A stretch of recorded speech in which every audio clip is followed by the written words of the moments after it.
Broadcasting live from Ravnica, it's the second annual Pauper Awards, celebrating excellence in the magical arts. Brought to you by PauperGanda. Our winner for Best Band goes to Aarakocra Sneak, which won by a landslide of painful Turn 4 memories. Congratulations and good riddance. Our next award is for Best Flavor Text. There were many great nominees this year, but the Poppy goes to Introduction to Prophecy for its multiple quantum conundrums. Our final Poppy goes to Best Brew. There were many great decks this year, but the Poppy goes to Zune for creating the new archetype, Caw Gates. Congratulations to all our winners.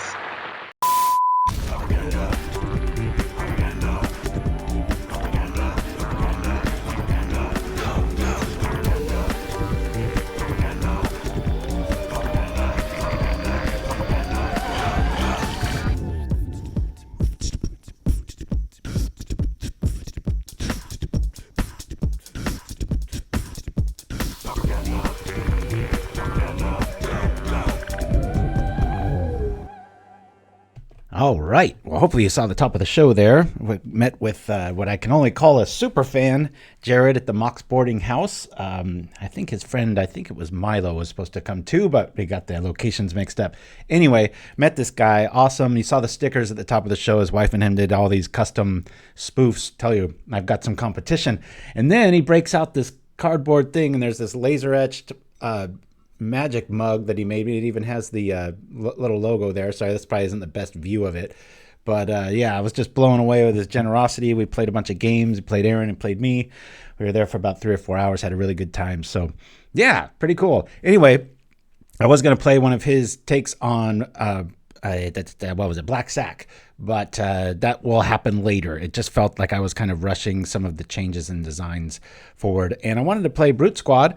It's been a while, and we've got the new Novice Inspector. As you can see, our non-human to human count is within 1. You know, you could probably lose a Flayer Husk and throw in, I don't know, maybe some counter magic or something. But I really like this the way it sits. If you remember, I was playing this long before people were playing Ornithopters and Gingerbrutes and stuff in my Brutesquad. We've got a tournament review. I think I had like 5 or 6 5-0s with this, like back to back to back. It was crazy. And then it just, I don't know, just stopped playing it. But it's still really, really good. And obviously all that glitters is here. So we've got 13 lands. 4 of them are dens. 4 of them are seats. 1 lone plains for when you can fetch stuff or they force you to. 4 holdout settlements and 4 drums. We've got the Glint Hawk package. Flayer Husk is at the 4. We've got 4 Gingerbrutes, 4 Ornithopters, the Ardent Recruit, and the Sunchaser. I really like this. It's a little faster than the Glitter Affinity list by about a turn. And we also have the evasion there. And plus, outside of the 4/4, these guys kill a lot of the formats, especially frogmites and stuff like that. We've got all 8 inspectors here. And then, of course, the 8 draw spells of One Mind and Thoughtcast. I guess you could call these 8 more draw spells, right? And then all that glitters, obviously making a home here. In the sideboard, for Hydroblast, 1 blast of the blue elemental persuasion. We've got 3 journeys, 4 macabre, and the prismatic strands at 3. You could obviously run relics here, but I often find it's not the graveyards themselves I want to get rid of. It's specific cards, and I like being uncounterable. So anyway, yeah, this does have a super low land count, and it's just a hell of a lot of fun to play. This is in that pantheon of lists of like, you're bummed out, you don't know what you want to play, sleeve this one up. And I've never been heard anybody say that this is a boring deck. It's a lot of fun. Unfortunately, right now it looks a lot like kind of the meta game, right? You swap these out for like Mar Enforcers and maybe what else? Well, yeah, these or this for frogmites and stuff, and you got a lot more practical affinity list. But we'll see how we do here. All right, we start off with nothing to go here. We'll mulligan this. Hexxen Ruge in the house. All right, we will keep this. We like this hand a lot. Beautiful, beautiful lands. I think I shall lead off. We'll just get the attacking going early. Keeping this. We could get rid of a land here, believe it or not, but I think I'm going to get rid of the Husk. Only time I really want to see that is if it's, the Tithing Blade style lists. Woo! Good to have you with us, Hexxen Rouge, Bacon Master, Dreamer Stingo. Chimpskey's doing some family things today, so we'll be without him. So yeah, we'll see how we do here. Up against a capybara of sorts. Waiting for our opponent. Big UFC tonight. Actually going to be purchasing it. I don't do that often these days because it gets pretty pricey, but we'll say okay to this. We'll bring this out. Drop this. Play the drum. Bop, bop, bop, and then play the Brutesquad. We'll have a big old flyer right after this too. So boop, boop, boop. No more lands, please. We are good on lands. We don't need any more. I used to run Harsh Sustenance. If you could bring that up, Dreamer Stingo, I'd appreciate it. Tron used to be a lot more prevalent. It's so funny. It was like, what, 5 or 6 challenges ago, like Tron just showed up in droves again and just won it, and then it just went away again. So still a damn awesome deck, but Harsh Sustenance is a very good call when you're going wide and you want to just be able to get people out of fog damage here. So all right, well, looks like we're up against some sort of combo list. Hopefully we can fly over the field and pull into one of our glitters straight away.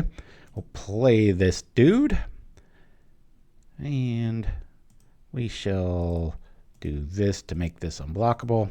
Only getting in for 2, but soon to be 4 a turn. Really hope we just top deck a glitter. At this stage, any of our draw spells only cost 1 to draw 2. So hopefully we can go from there. Boink, we'll do that. Take out the Soul Taker here. Anyway, so yeah, I had a really good trip up to Washington, and saw both Mox boarding houses. I really do like the one in Ballard the most. That's where I competed. They've changed a few things up, but so we had lunch there and just a real nice lazy afternoon, and then got to go see my oldest and see his new place, and went on a whole lot of adventuring walks through the woods, much like this, bloop, and found these really captivating birds in the middle of the forest, and we had just a little bit of trail mix, and they were eating out of Aaron's hand, and so that was kind of like the highlight of the trip there. All right, I'm going to do this prior. Hopefully we can draw into something good. I guess we'll just trip this immediately. Leave our colored source here. Really want to find like a draw spell. Thoughtsees, something. All right, well, let's just do the thing with this. We'll make this have haste, and then we'll attack for 4. Don't know if we're going to be able to get there. Walls can be a pretty fast little combo deck. Oh, Mind Stab Throw. I don't want to even try to say that one out loud. Too many trip ups. But yeah, it's so cool. This mug, it's got, you can't tell, but it's like laser etched, so you can, it's inset, the symbols, you can feel them. So pretty cool. And so yeah, him and his wife, she's got a, gosh darn it, that's what I forgot. Well, I've got it right here, the name of her little thing. It's Pants on Fire Busy. Yeah, pantsonfirebusy.com. She specializes in thrift store paintings mostly, which she'll take, you're like, what is that? And I had to be explaining it too, but it's pretty cool. She'll take these paintings that, pretty much like just look like blah hotel paintings or stuff, and then she'll add like, whole characters or elements to it to make it kind of like a one of one. And but she obviously does a lot of other stuff too, where she can do things like this. So and those stickers at the top of the show, those were all real stickers that are inside the mug right now. So yeah, I was like, boy, if I would have only found these two when I was first starting PauperGanda, we might be where we're at now, like 7 years ago. No shortage of ideas, that's for sure. I really liked the Subway sandwich one where it said zombies eat flesh instead of eat fresh. All right, is this game over? That's the one Mind Stab. Some pretty cool stuff there. Boo-doo-doo. And unfortunately, I didn't get to meet her, but Jared came to hang out. And like I said, the two Mox boarding houses in the greater Seattle area are so close, and they're both in towns that start with B. And I was getting like frustrated because there's so many towns that start with B. I'm like, there's other letters in the alphabet, people. It seemed like every other town we were going through was just another B, and then you start tripping up on it, especially if you're from out of town. Yeah, I think we've only got about one turn left here. We don't want that to be it. We're really getting flooded here. We'll just go crazy and attack. Bum, bum. If he wants to waste a mana to do this, we can do the haste thing at the end of turn, but for right now. All right, I think we're going to get comboed out here. Depends if they've... I should probably be keeping up on doing this stuff. We'll kill that. Don't believe they've got that. Winding way, crashing, coming down. Boom, boom, boom, boom. Drawbridge going to give them haste. Yeah, so yeah, we were playing and conversing all this stuff, and then he drops all that stuff at me at the very last bit of the day. I was just like, oh my goodness, that blew my mind. Alrighty. So they're looking for they need kind of a big mana accelerator here. If we draw like a glitters or any of our draw spells, we still might be in this. I don't think they have the raw mana necessary. I might be wrong. Thank you for that, Dreamer Sting. Oh, yeah, not much more there probably that's related to magic. She's not, catering to us, but she's got the ability to do just about all that stuff, so it's pretty cool. Oh, yeah, they got the crashing drawbridge to give this haste, so we'll let this pan out and see how dead we are. Sometimes they don't have it, though, Alrighty. Come on, something good. Not a land. Hey, well, we can't win right now because that's 6. So I'm going to do this and trip it. We've got the Ornithopter for the this Springleaf Drum here. So I'm going to actually let's do this to this. We'll go like this. All right, cool. Here we go. Come on, come on. Hit something. Hit something of relevance. Damn it. Oh yeah, I don't think we're winning this one, guys. Darn it. We'll do this, play this. Maybe we'll get another land. Nope, there's the glitters for the win, but oh well. Should I just run with everything? I think I am. They want to trade a Gingerbrute for a Ranger. I'm very happy with that. I'll probably just run into some 0-3s though. Think they're going to combo us off here. Can't imagine they'd wait this long. Yeah, Gruesome Fate's another good card. I think that's a sorcery though. As long as it's not blue or red. Those little haymaker spells. Need to escape that inevitability. Everybody's ready, as we are. We have, what, 6 or 7 blasts in our yard? I mean, in our sideboard. I used to run, we're just going to let this go down. I'm going to yield through this and see how it goes. I used to run, what was it? Hollow. It's 1 white, and it prevents damage, and then you gain life that turn. And there's some definite, like if they were coming at you with a cannonade or a breath weapon, you can gain 40 life, just bam. But those are so few and far between, and it's always relevant to have a blast at the ready. And so outside of the little aha moment and patting yourself on the back and feeling really creative about your one of white spell, it's not really in the cards. So I'm gonna kill all this stuff. Boop. Open up the grave. Close it up. Let's see what they're going to do here. They've got the transmute drift. Oh no, it's in the graveyard. Never mind. This I have probably every deck ever built except walls. Something about it never appealed to me. Just never built it. Doesn't look fun. Been messing around with Gond a little bit. It's always my little pet project in the side. The bowels of Pauper. I guess you could say, I knew I forgot something. I got that steam water nose. Yeah, sorry about that. Woo.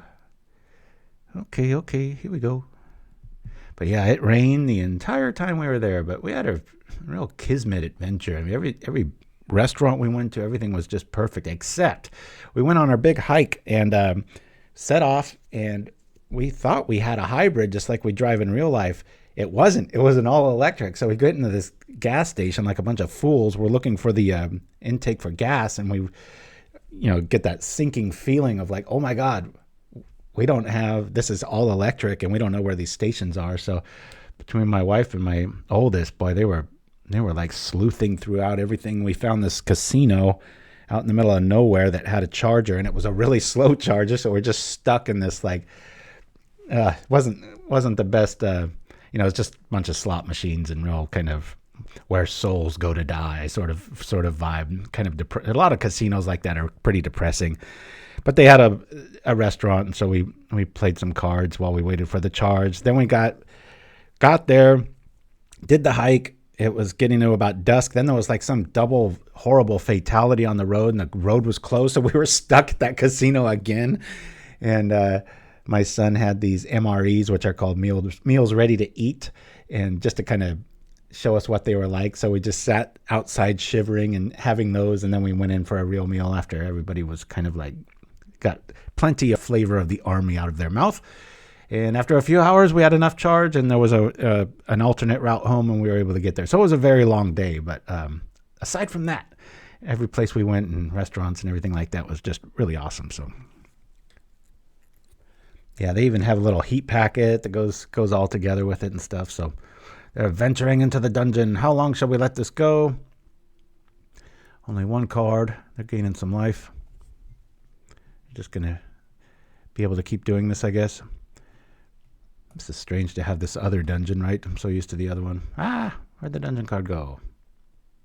That's weird. Did it just disappear? Very strange. Guess when you finish the dungeon, you got to start it up again.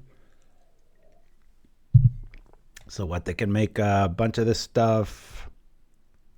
This still needs a defender to go through, right? I mean, has to have haste by itself.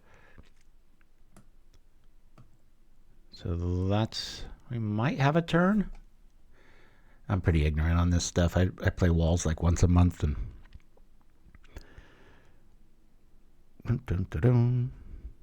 MRE pronounce mystery. Yeah.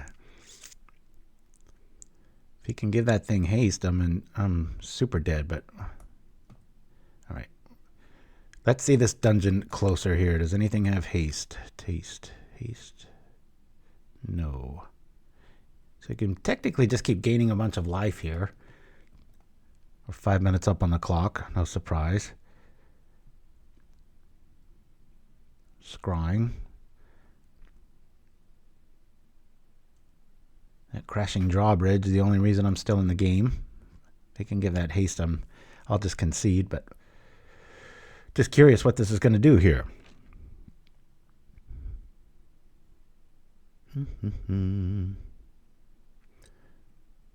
Oh, they can keep making things not be able to attack, eh? Well, that would take like a whole lot of ventures into the dungeon, but they're moving pretty swiftly through it. Exile the top 2 cards of your library and play them. Skeleton tokens, scry 3, draw 3. The one card. Let's see what they're scrying like crazy.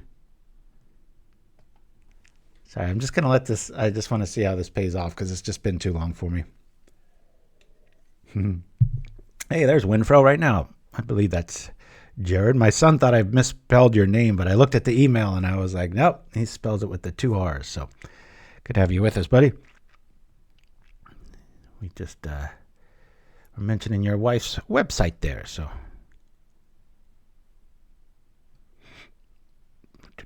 There's a dungeon that drains you for 1? Oh, yeah, I wonder if... Do they have to choose this dungeon? I remember there were like 3 of them when dungeons first came out. And then obviously the one with... not initiation, what's that called? Initiative.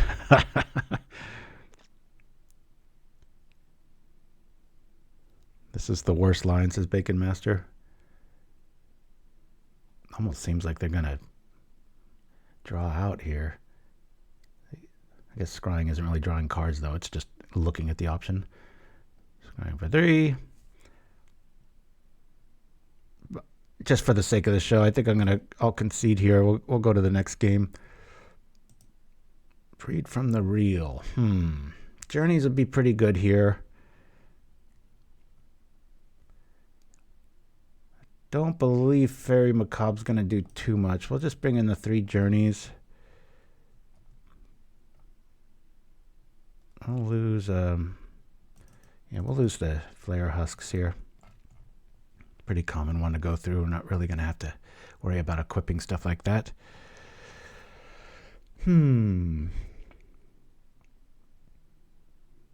This is when you wish you had a null, right? Yeah, we probably, if that would have been a tournament, I would have waited for them, and they'd be at like 4 minutes left to beat us again. Some of those strategies are pretty redonkulous, is what I'm trying to say. Yeah, but the Seattle weather followed me down here, so it's all rainy this weekend, which I'll never complain about. And we're in first place in our pickleball league. We play every Thursday night, and been doing pretty well. I mean, we lose here and there, but overall they keep stats of everything. So last season we jumped on this new tournament structure because this team couldn't show up, and so there was an opening and it was throwing everything off, and so we started with their 3 losses, and so it was almost impossible to come back. But all right, let's play first. We don't really have any. Yeah, I'll keep this. We got it early everything. I mean, we're lacking a color source, but I'm going to go for it here. So we've got a turn 1 recruit, and then we can just double Glint Hawk, get our mana back. Yeah, Tuck would suck. All right, let's put up both Thopters. Hope they don't pick on our mana, because we've only got the 1. But usually that's good. I got about a 4-turn clock after next turn. Hopefully it's fast enough. I like having 1 Journey to Nowhere there. As long as we hit 1 rock, we'll be all right. There's Tuck. Just as when Fro suggested. Let's do this to here. Bloop.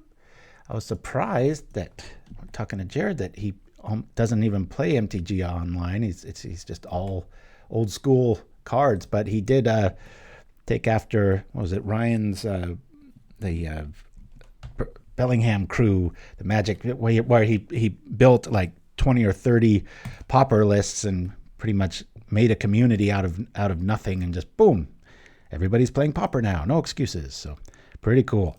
All right, play the Glint Hawk, return the Den, and play it again. Attack for 3. Hopefully 0-4 doesn't show up. I like to be getting in this white lightning bolt here.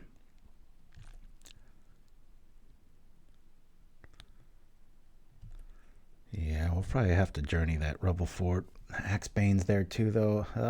It's frustrating. Orochi. Come on. Can we just draw like a seat here? That'd be pretty ideal. That's fine too. Boop. More so than cards, I just want to get more threats on board here. I'm just going to play the Sunchaser.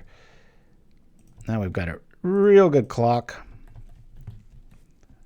Come on, block something. All right, Journey's back up. This is that stage where it's like, do you Thoughtcast and get greedy and hope you hit the land so that you can really go forward with it? This is getting so confusing on what's coming up here. Let's do this stuff here. I believe that's what's there.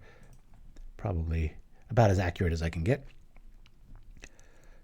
Yeah, with the Flayer Husk too, the Tithing Blade metagame, pretty good to get around there. Okay, Axebane's down. Change of plans. I'm just going to journey that out of just sheer respect of the deck. I know they can block my flyers quite a bit here. Well, we can at least promote this, right? I can bring this out. And then we'll go boom with the white here. Do this. Drop this. I could technically probably get away with that. I just don't want to get guardianed out. You know what I mean? Outside of a crazy scenario, we should have them. We already know 3 of the cards in their hand here. They'll be able to block. Well, they'll be able to block everything because Tuck lets everybody in on the party. It's a card I really thought would see a lot more play. Outside of walls, it just doesn't.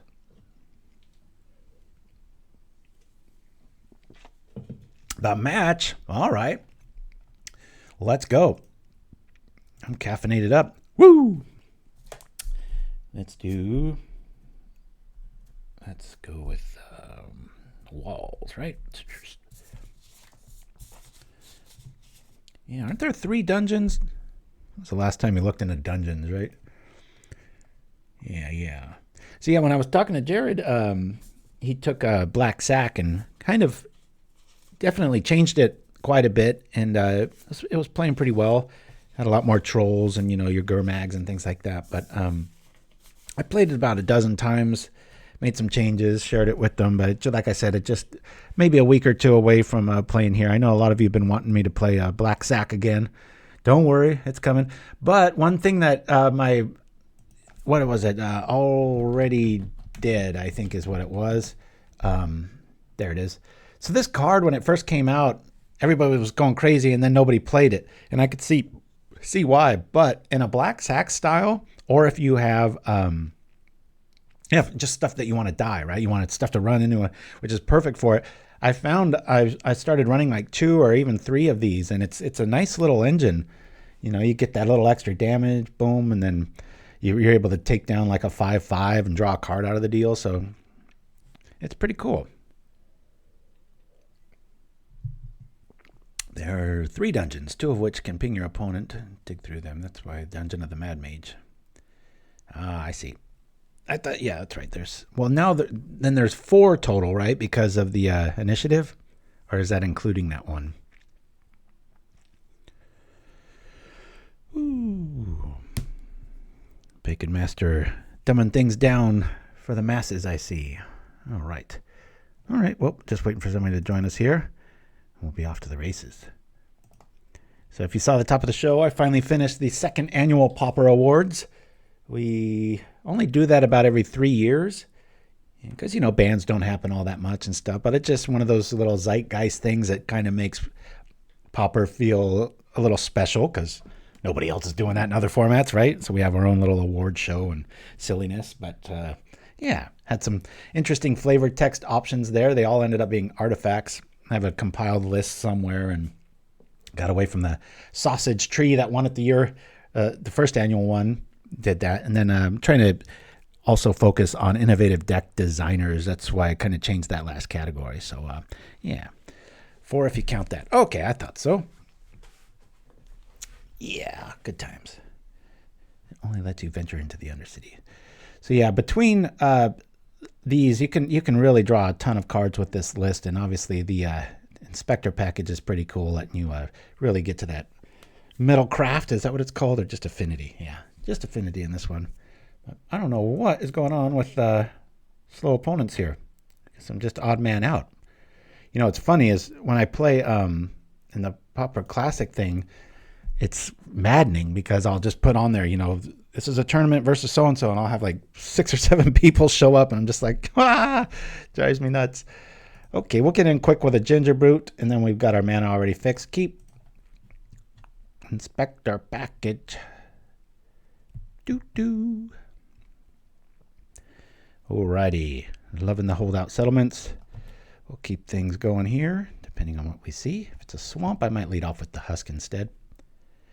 Yeah, in this scenario, because of Spell Pierce, I think Gingerbrute's the only call. You don't want to get your Flayer Husk annihilated here. So I'll throw this out outside of the, what's that, the Briarwood Evoker or whatever that guy's name is. That flashes in, it's a 1/2, gives something -2/0. But now we don't even have to worry about that. Attack! And they're on planes, so it's Azorius versus Azorius. Who shall win? We shall see. Tough scenario here because, we might walk right into a removal spell. Not a removal spell. A counter magic. Or a waiting around journey. But for right now, I think I'm going to just roll with it. Well, I could just do that. Let me go white here. Drop this here. We could develop more with the 1-drops, but kind of want to see where they're at with what is this? Lose focus? Prohibit. Okay. All right. So we get hindered there a bit. Just didn't want to walk into a fairy. I'm not quite sure what we're up against here. That's the one. Brian Barrow Intruder. Just keep. Ooh. Wow. the mana just keeps coming. Alrighty. Well, that sense smells like a tithing blade's on its way. So let's get out some cannon fodder here. Boink. Now we don't really have to worry about that. We'll play out our big dude here. Bloop. I'll start getting the Inspector package going next turn so we can attack for more. Haven't really had an explosive turn yet. I mean, this is only the second game, but there are some draws with this list that are just insane. As you can see, we're fine on mana. We just don't need any more. But the only thing that upsets me with this list sometimes is mid to late game Springleaf Drum draws. That gets really old really quick. But as you can see here, if we get Tithing Blade, we can simply pick up the Husk with the Hawk and replay it if we want to go down that road. Usually you just it's almost a misplay to Tithing Blade this list if uh-oh, there's a life gainer. All right, looks like familiars with some sort of evil twist. What does a Tithing Blade smell like? Probably just cold iron, I would imagine, but all right. Let's do the thing. We're not going to be attacking with this. Probably not with the other guy either, so we'll bring this out. Get our dude online. Yeah, we're not going to be doing too much of attacking here, so let's oops, forgot about that. Cancel that. Untap here. Yeah, that's a little unfortunate. Let's go. I'll just go white here, tap here. We'll at least be able to get in for something. We'll do the Thoughtcast next turn. For some reason, I sometimes think those are artifacts out of the corner of my eye. It's going to kill the Ardent or lose focus. That's a strange play. Nope. All right. Oh, we get in for one. It's going to be a long matchup. We really need our air power to show up here. Be nice to just, even though I don't really want to see another land, it would be nice to just maybe see a seed or a den just for the purity factor so we could swing out a little bit more. Right now we're using all of our creatures as Bird of Paradises. Do the thing. I just said that this morning. I love me some Varric. That's probably one of my favorite animated characters of all time. I think it's Iroh, and second place might be Varric. It's that close. Oh boy, it's going to get ugly quick. They're going to be able to match us in the air, and if they have, okay, good. They didn't have Ephemerate. Wow. Well, got a little lucky.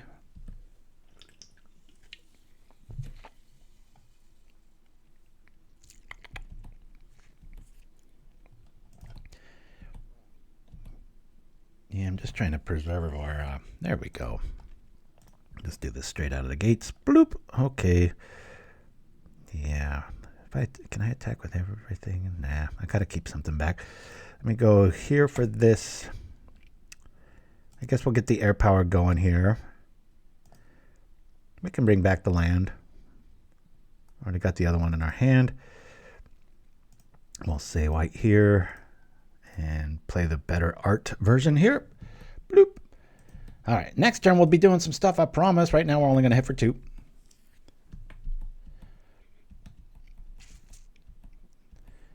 Little worried maybe they've got a Hadar main with all the red around. That card can really ruin us. The 3/3s are very important for that same reason. We can get rid of a, what is that, Drown in Sorrow, that Scry one, or Arms of Hadar, or Breath Weapons and stuff. But make no mistake, yeah, it could be a tough card, which is another reason we're running so many, red elemental, or blue elemental blasts is what I mean. Nice, keep familiar showing up. All right. Things are getting cheaper. Their life isn't going anywhere. We're only hitting for 1 or 2, and they're gaining about that many a turn. So this looks like it's getting away from us. We really need to snap on the bird. Okay, well, at least it doesn't have all that glitters on it yet. Speaking of which, a lot of times I will, against a black mage, I will put that on a most unassuming creature. Sometimes a Gingerbrute, you want to get in for it, especially if you can tap it and sack it for 3 life if they have a response to it. But a lot of times I'll put it on a Flayer Husk if I've got a really big air power going and I kind of want them to focus their attention on removing something that doesn't really matter. And it gets around Snuff out there. So, all right, this one's getting away from us. They're in the 20s, and they've got the Graveyard Engine, so I'm just going to concede here. We'll play our Macabre, which is exactly why I like Macabre. Familiars. There's an L. We'll grab the Macabre. Bloop. Bring this down. Journey to Nowhere. Not too thrilled. Let's just keep it like that. I think I'll lose one Brute. Keep a Husk around. Don't know if that blade's going to show its face. And if it does...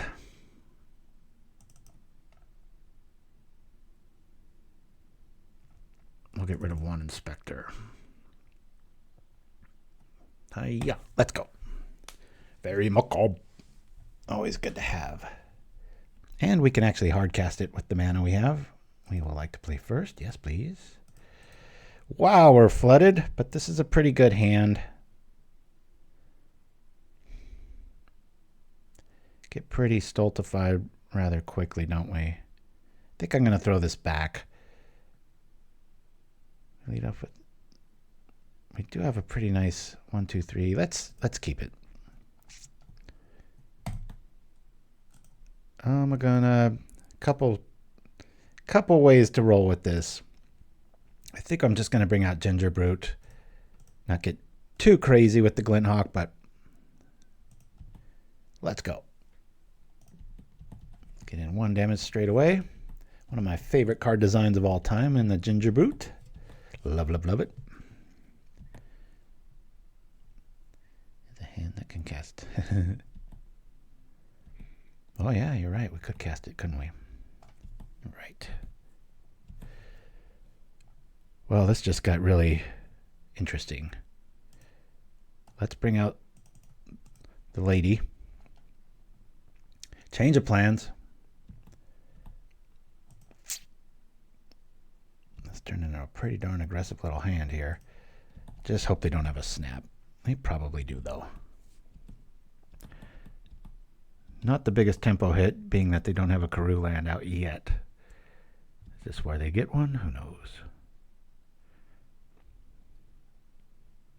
Now, the original build of this actually ran Tooth of Cheskora before all that glitter showed up. To be honest with you, a lot of times I hate that phrase. I want to get it out of my brain. To be honest, I hate saying that.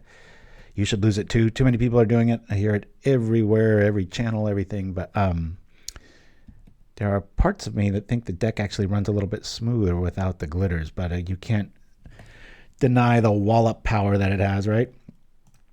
We'll play the land. Play the lady. We'll play the drum. Then we'll play a hawk. Boink. 1, 2, 3. We shall have enough if we do this. Yes. Bring back a land. Attack. Nice evasion. Plus the Flayer Husk too in matchups like an affinity matchup. You know, you just let them bump into the Mer Enforcers and while you fly over with the air power. So, oh, what phrase? The to be honest, when people say that, like every other podcast I listen to, every other TV show, it's just infecting the world right now. It's crazy. I hate bringing it up because now you're going to hear it everywhere, but just the implications of it are, it's such a ridiculous phrase and in our culture. It's just like, what, so you're lying all the other times? It's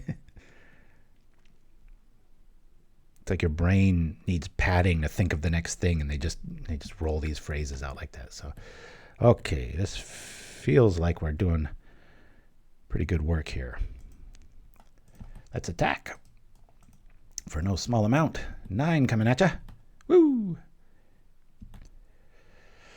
Oh, all right, cool. We're off to game 3. A Tale of Two Halves.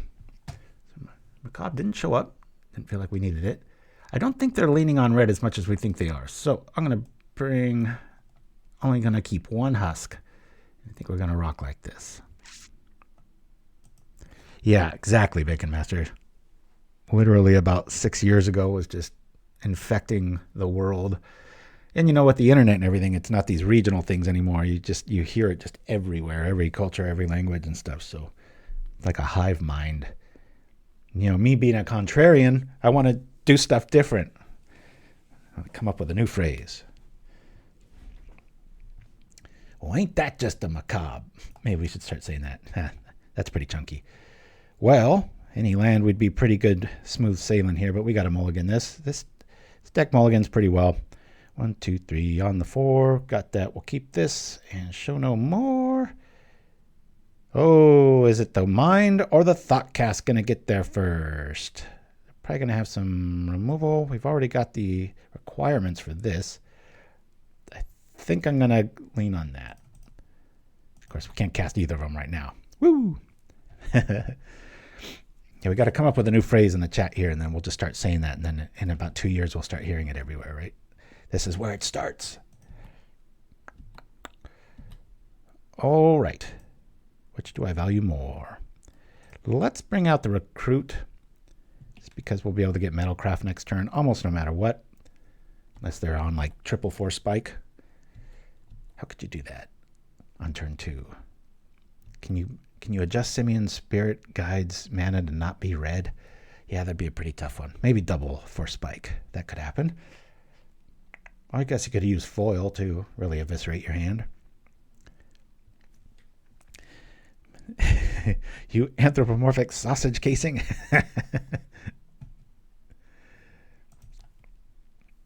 I heard a scientist on one of the billions of podcasts I listen to every week talk about humans just being like bags of blood. It was just like pretty much like almost all liquid. I was like, ooh, not very flattering. All right, let's get on our Metalcraft, boys. There we go. Here we are. And we'll come over for 4. Feels not quite sure. I don't think I've ever seen the swamp before. Interesting. Kind of has a Nickelodeon vibe to it, right? All right, here we are. Modern Age going to be kind of a headache. Outside of our big 3/3 flyer, we're going to bump off that all the time. Updated our supporters too, so thank you for everybody that has bought me a coffee recently. We've got about 4 new ones, new cards, your name and lights sort of thing. I like to kind of have that set up that way. All right. We lose a whole lot of tempo with that move. Yeah, top deck and a seat's probably the best pull here. Even a drum. Winfro, you're not being the person Mr. Rogers knows you can be. Boy, what an influence that guy had, huh?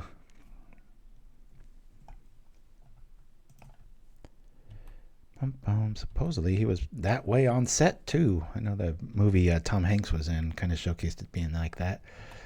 All right, hey, that's pretty cool. I don't mind that at all, because now we've got a Bird of Paradise Recruit. What do I mean by that? Well, he has haste if you look real carefully. Let's see. I think we're more likely, this is the most common cause if they have any sort of artifact hate, which is probably unlikely in the color combination they're running, but for what it's worth, I'm going to do this now. Springleaf Drum would even be good here. All right, we can do that to that. We got glitters next turn. I like this because they might counter our draw spell next turn, and then we'll drop a glitters behind it. Right now, I'm going to just bring out the Glint Hawk. This is a close one. We lost a lot of tempo with that snap play, and we're not going to be able to attack through this anytime soon. Yep. I'm just doing this for our value town here. We'll attack. And depending if they have snuff out in this build. I doubt it. We haven't seen too many swamps. And I'm not going to equip a Flayer Husk with all the glitters in this scenario. But it might be worthy to put it on the Glint Hawk there, just because it'll at least turn off the Vector Glider for the next few turns. Trade out, right? Depending what happens here. Ouch! That really, really hurts, because that kills everybody. Because we're leaning on the Gingerbrute here because we returned to land, and that lives up to its name. We have drowned in sorrow. We're feeling Fairy down. Now we almost can't do anything. Bam. Wow, you. All right. Oh, come on. Little vector glider teasing us over in the corner, right? This is pretty cool. We can do this here. Do we just do the thing? I'd rather just draw cards here, guys. Let me try to rebuild here. I know we got the glitter play, but 1, 2, 3, 4. Do this. Rebuild. Not too bad. This deck rebuilds pretty fast. Oh, was that an actual card? I forgot about that one. I was just trying to do some commentary on the game state. What do we have here? Nightscape. For some reason, I thought that was another Tithing Blade. This is a pretty old school list, minus the Drown of Sorrow. It's usually the Sunscape, not the Nightscape. Wonder why they're going that route. Probably for the sideboard options. Going more black, Drown in Sorrow, etc. Sometimes better than gaining life. Are they going to snap this? There's... What's that blue instant people are playing now? It says pretty much counter something that targets a permanent you control. Have it on the tip of my brain, but that's a good aside in a deck like this for getting around snap shenanigans and such. So, wow, let me see. Either of these attacks for the good. Turn aside, that's the one. I think there's a few that do that, actually. Let me do this. I'm going to bring out the Brute.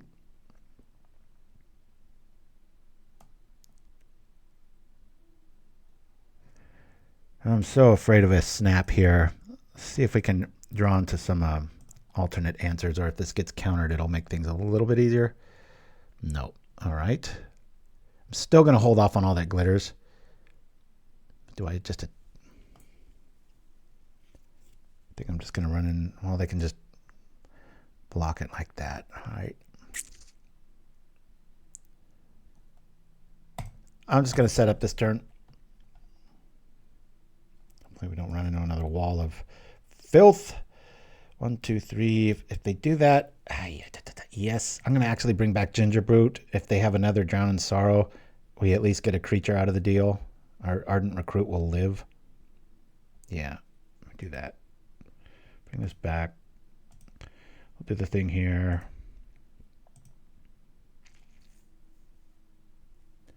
Drawing lots. And I might as well make them... Do I want to attack? Make him do the thing.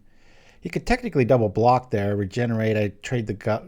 I'm happy with that. If anything, I just don't want him to be able to regenerate that.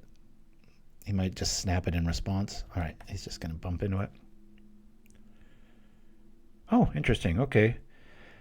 I think I'm going to take down the glider.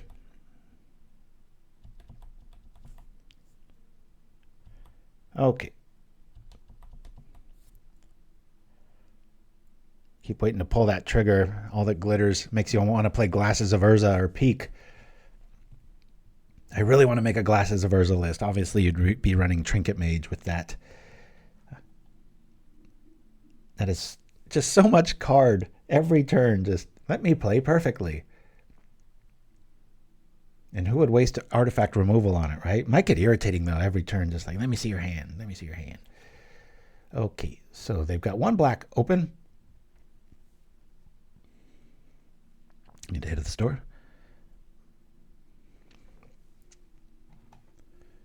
All right, Chancery is showing up. Chancery, if you want to put your pinky up and have tea while you say it. What is this? Okay, cool.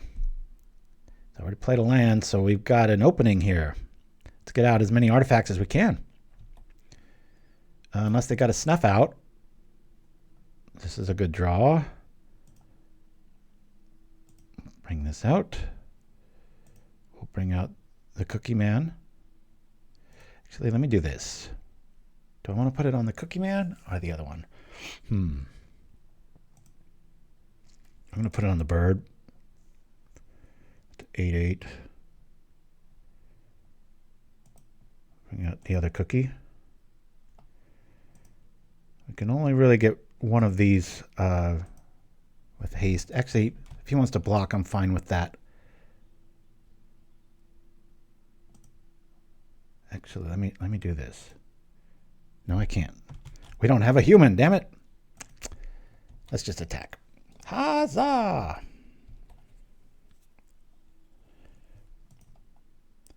Crunch. All right, it's going to come down to this. Probably going to get snapped.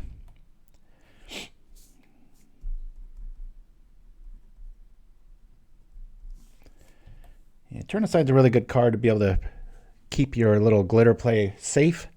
Could also run Apostle's Blessing, so you're just always have an answer, and your lands can't be picked on. But with so much red running around, it might be a bit of a liability. But man, talk about a flexible card. Oh, is this Hadar? Nope. Maybe it's going to be followed by Hadar. Well, the good news is we've got 2 unblockable on the ground. Let's see if they can gain life or get rid of our dudes here. Yeah, speaking of walking, when we went through the woods, we had a 7 or 8 mile hike, and it was very inverted. The majority of it felt like 45 degrees up. My wife has one of those Apple Watches, so it was giving us all these stats and elevation changes and stuff. So it's pretty cool. I love hiking when it's really cold out because you can just kind of incentivize to keep moving and stuff. So,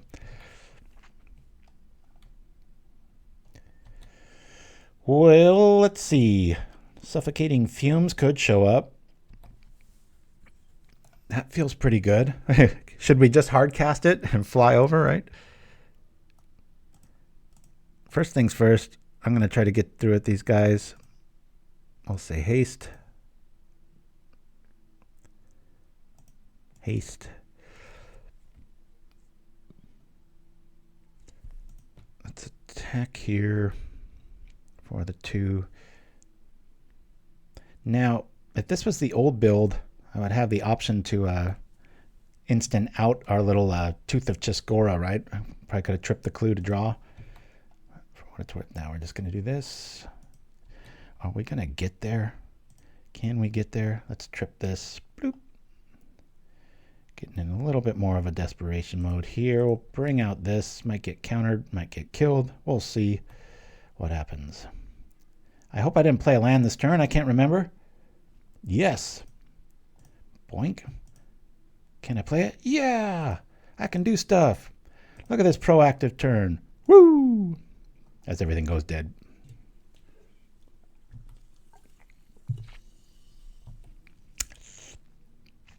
All right. They've been holding up. They got a whole lot of cards in hand. We're going to see like a trip. That was unexpected. I've played Synthox quite a few times. They're a really good pilot. Very curious what's in their hand. They're just sitting on a bunch of Lorien Revealeds.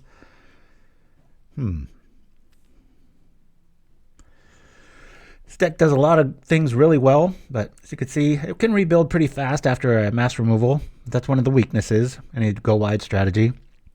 Another one is Weather the Storm. If you can gain a ton of life, this deck can sometimes have a hard time putting you away. All right. Okay, we are ready for this. Let's open up the game log. See what they're going to target.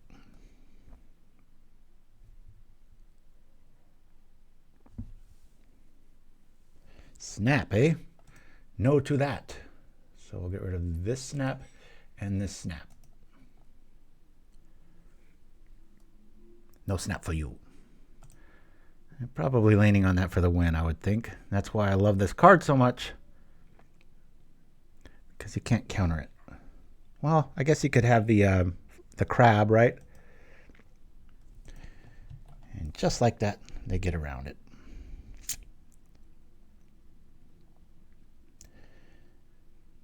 Sometimes even Macabre can't get there, right? Well, we get one of them.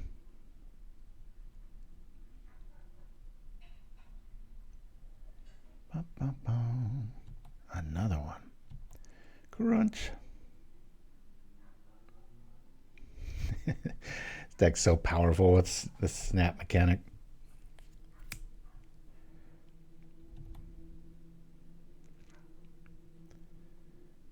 put up a little bit of a fight.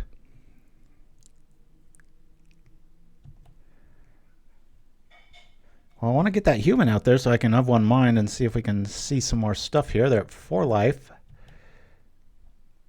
We have just enough to get there, don't we? Let's pull this out. Really? Okay.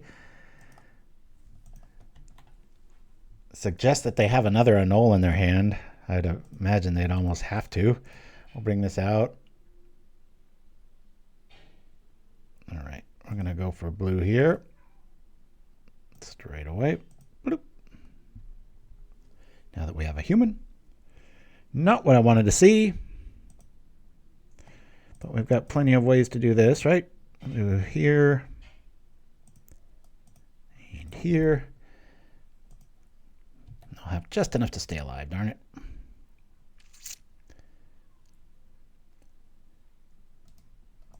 Let's see, we've exiled one snap, and there's another one in the yard.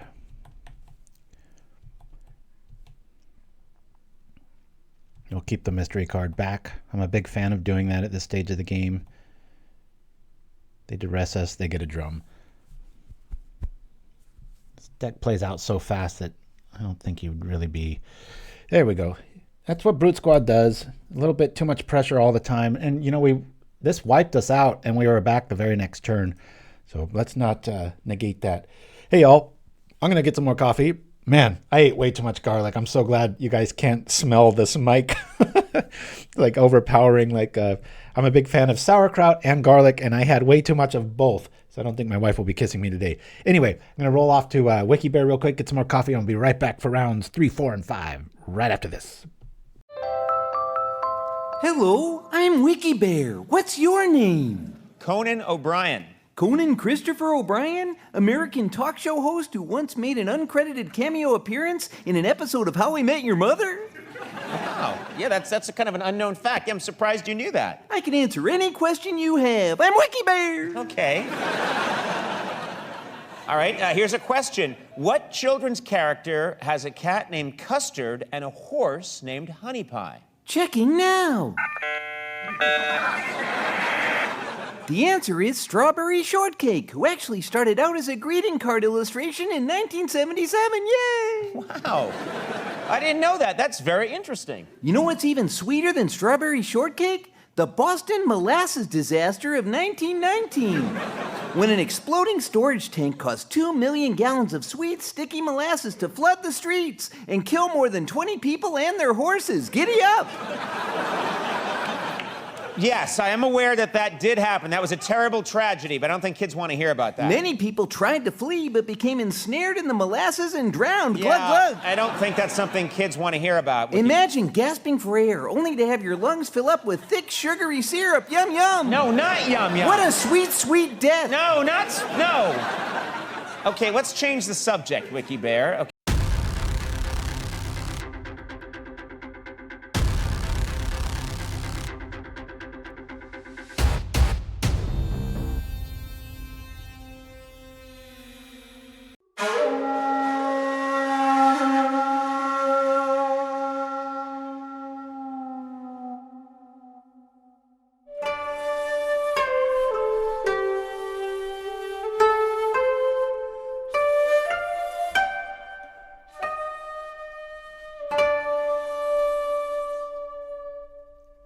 And we're back.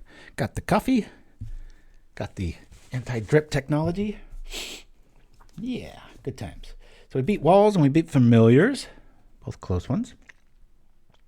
Been able to get there both times. Let's see if this keeps up. Yes. Well, hurting for mana. We'll mulligan this. This is good. We don't have any ways to get white, though. Sneaky hand here. I think we have to mulligan this.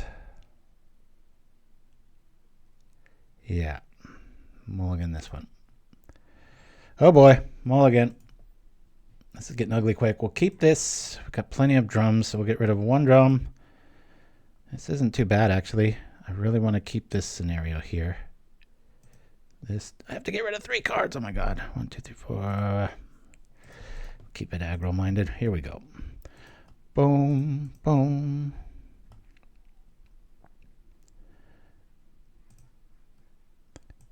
Boom. Boom, boom. Yes. Bring back this. There's one thing I might be an expert at, it's playing zero stuff in Pauper. I think I have a lot more experience doing that than most people. I love building that. I convoke lists. Uh-oh. Good to have a drum, isn't it, if they mess with our land? There'll be another one. Look at this play. We're just going to return the den and just attack. I'll just hold it back. It's like, take your little thermokarst. No turn 2 for you. Ha ha.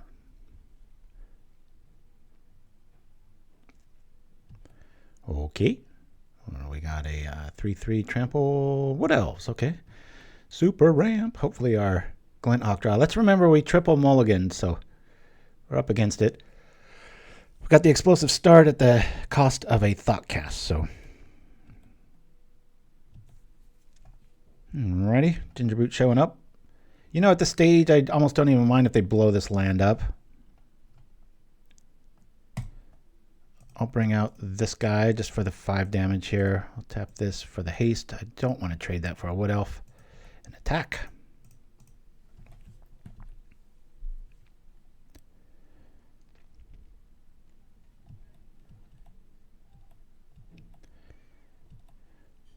Yeah, Glitters is a neat card. It's right on the edge of, like, you know, I think if you've just lost a tournament to it or something, you're like, oh, it should be banned or whatever. But I just think there's so many ways to, you are after all focusing on a creature, and there's so many ways to get rid of stuff, as we just saw with Snap or Snuff Out or any of these things.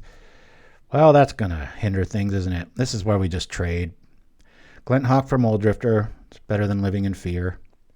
Come on, Ornithopter. You're supposed to be on defense here. What's going on? Doing your best Bird of Paradise impression here. Let's go. I was really hoping they were going to go after my land there. Mystery card, probably best. Keep this back up. Bloop. We have plenty of everything. Let's go. Well, we'll get him for 3 at least. Better than living in fear of another Moldrifter. And oftentimes with my older build, you know, you've got that 1 damage in the Tooth of Chiskora every single turn, and nice little combat moves and stuff.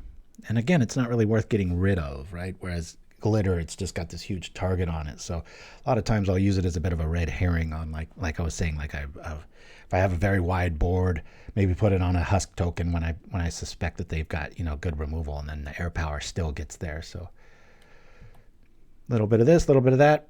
Well, they obviously don't have a ramp here, or they're just new to playing this. Ugh, white bordered wild growth. There's no excuse for that now. They have printed the black bordered one. One of y'all.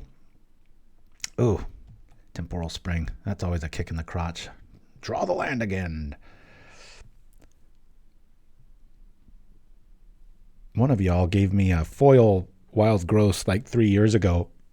Apologies, I don't have all these facts written down, but it was sweet. And then about a year later, they came up with the new one with just natural black borders. So that was pretty cool.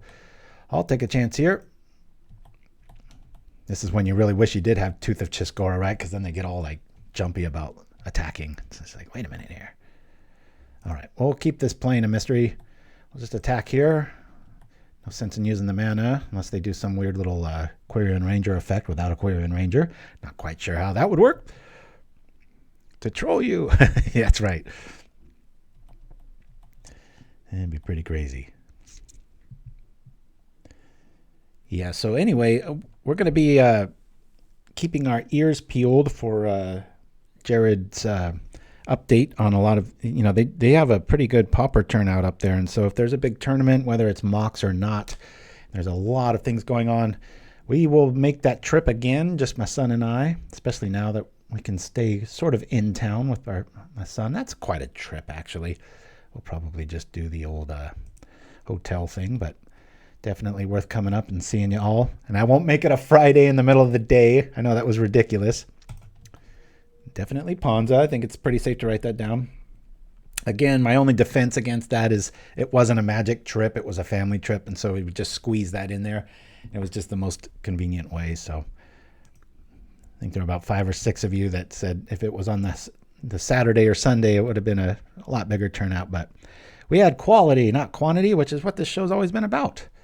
All right. There are no blockers. Nothing has haste. This is good times. We'll bring out the Inspector. Gotcha. And I think we'll do that in case they attack with these. We'll at least be able to do something about it. Get in for 3. Depending on what we draw next turn, we should be there. This deck's very frustrating for Ponza players because we rely on the drum mostly. And they can almost, what would the phrase be? A little tempo loss sometimes picking on our lands. Now there's going to be those games when it actually pays off. But we did triple mulligan, let's remember. Boarding party. What's it got? What's the Cascade spell? Let's see. It's a defenseless elf. I remember when the show was starting, a few of you were chatting around that there are no elves with a defender in Magic. I didn't know that. I haven't looked it up, but more like a boarding party. Am I right? Jaredgel, haven't heard from you in a while. Good to have you with us again, my friend. All right, what elf? Come meet your fate. Woo! Sure. You want to spend some good removal on that? What are you after, Threshold or something? What's going on? Just don't like wood elves? Oh, there's some respect from that boarding party. Check that out.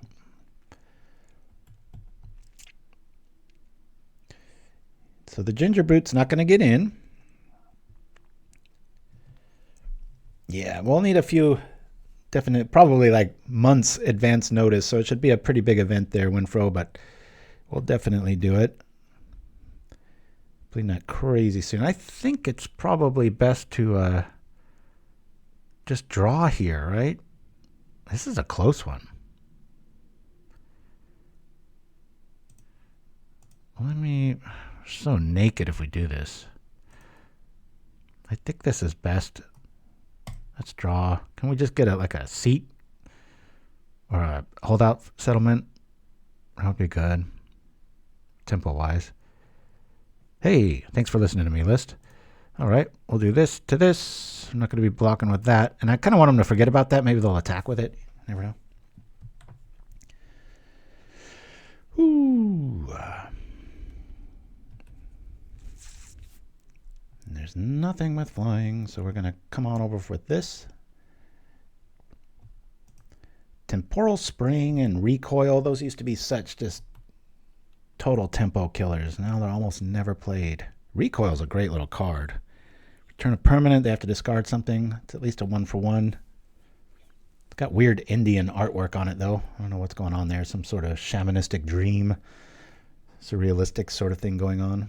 Who knows?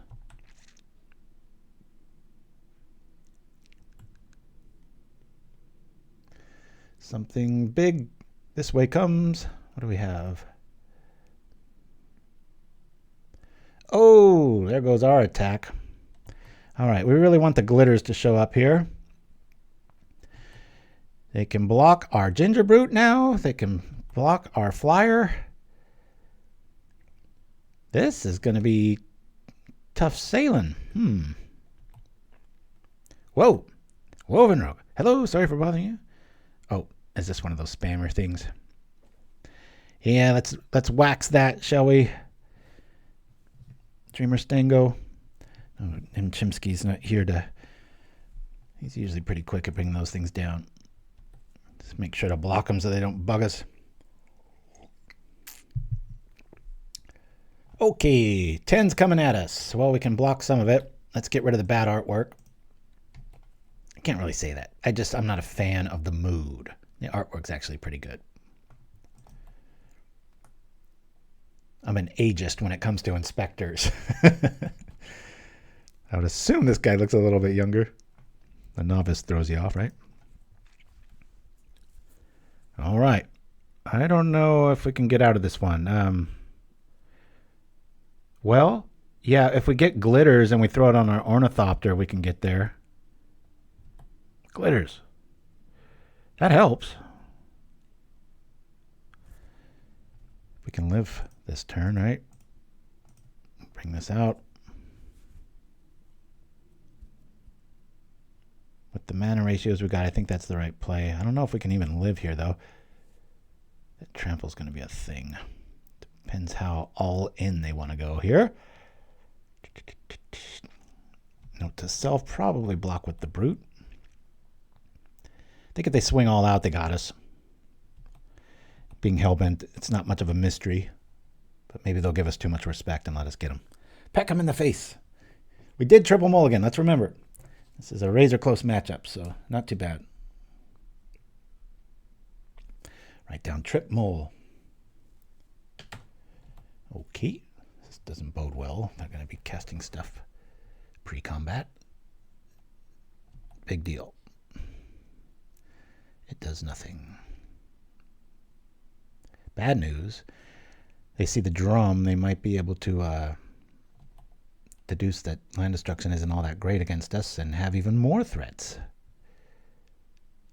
But the second you do that, you know, then the drum doesn't show up and then land destruction's very good against us.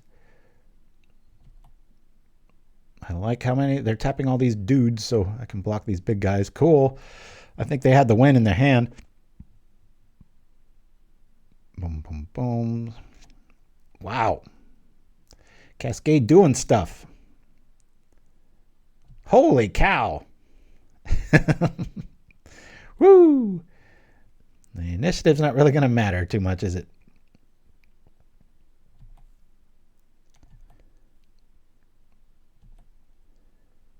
They're going to go get a land. Thank God the 5 life one is another turn away.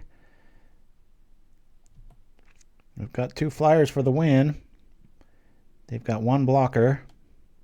We have to let our air patrol live. I don't know if we can block 3 of those. Yeah.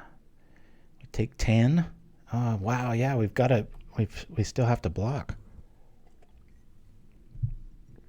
Yeah, that really blows.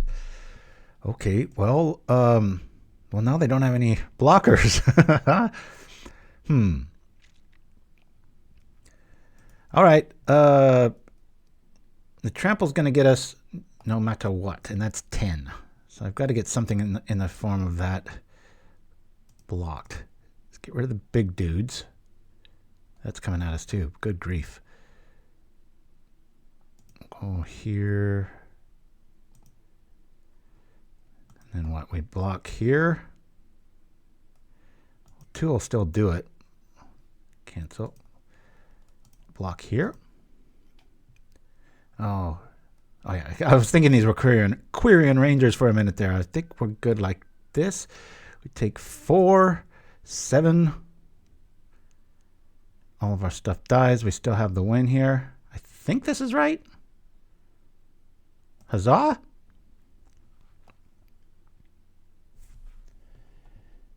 It's a strange world when the Sunchaser goes and the Glint Hawk lives. Did they got a trick?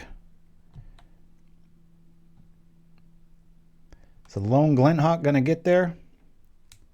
Or do they have a temporal spring trick? Hey! What? Almost more satisfying, like eviscerating your board and still finding the win on a triple mulligan. That's pretty cool. All right. Big creatures abound. I would not dislike seeing a Journey to Nowhere. I think 2 is going to be all right here. Again, I could probably get rid of all of these. It's just for room. I think 2 and 2 might be the right call here. Let's try that. Don't want to go too crazy. We'll get rid of the big, mostly the dino, so that our air power can still get through. This might be relevant. I might really regret this. But I think I'm going to see how this rocks like this. Let's go. Of all the decks I'm known for, this one's probably the least known, but I think my best one. And I say that up against Brutesquad. I mean, Boros Bully. And that's the one I'm the most known for. But I'd take this deck any day of the week. And we haven't lost yet, but you still haven't seen it really go off yet. I mean, I know I've done it on many streams, but it's usually a very fast kill deck. All right, no mana again. Noticing a theme here. Mulligan. Very good hand. We'll keep. We've got double glitters. I think that's a bit much. We'll do that. Get that drum out. Don't want to see. Okay, that's interesting. A little worried here. I'd really like to see an Ornithopter. Then we're just in land town. Right now, you know what? I'm going to play the Hawk and return the land. I don't want to lose our land until we get the drum out and we have a steady supply of stuff. So high level moves, I tell you. Yep. This isn't more about aggro. This is more about protection. Got to get that drum online. I probably won't even attack next turn if our mana situation doesn't improve. We'll just drop Den, Drum, Recruit. Not sure what kind of counter magic they've got going up now. All right. So let's do this. Drop the drum.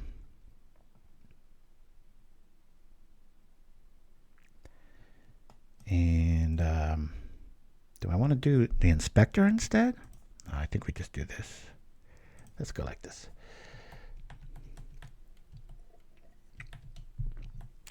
This way, if they mess with our land, we still have a colored source here and we can scratch our way back to the surface.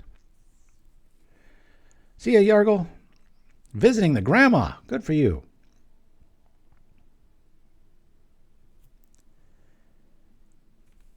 Yeah, this is the third match. We beat Walls and we beat Familiars, and now we're up against Ponza. So it's like metagame central here.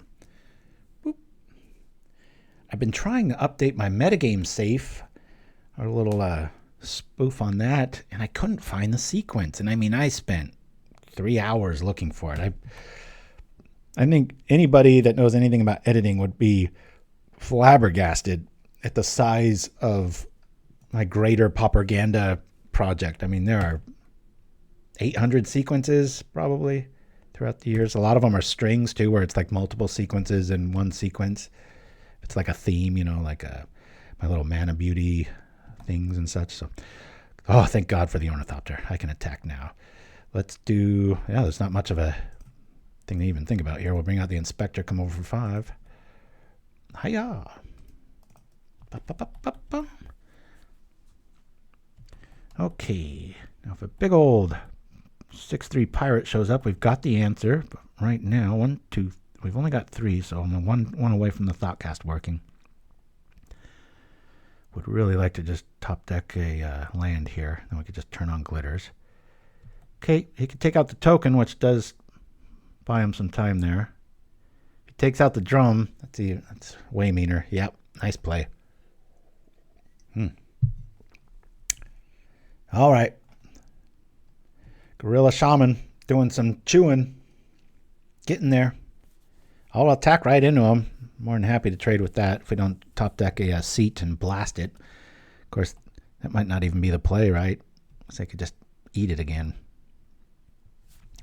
Attack! You can't kill the Ornithopter. Suck on that.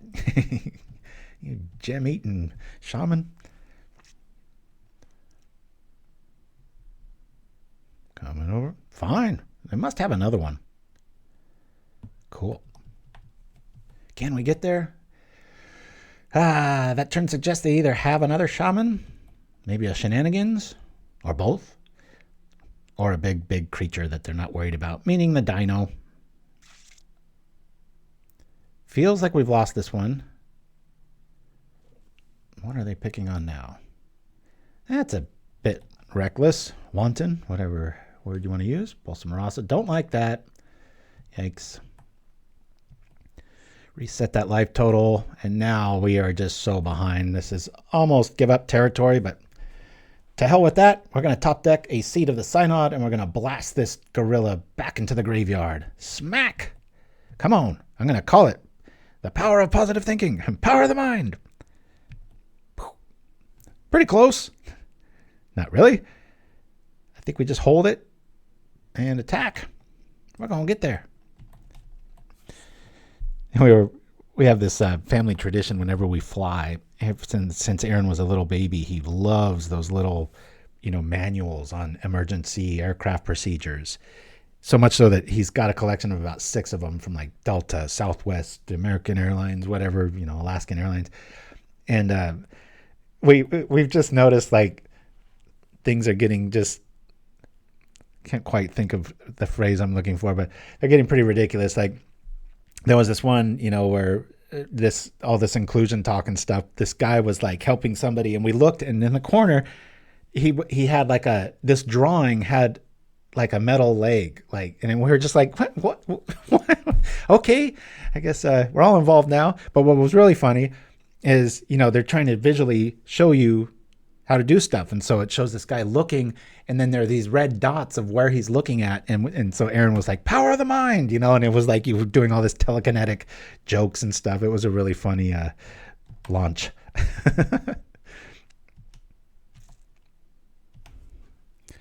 Cool. Well, that's only going to buy us a turn, isn't it? But we can blow them up in the meantime, right? Drop this. Hold priority. Do the thing.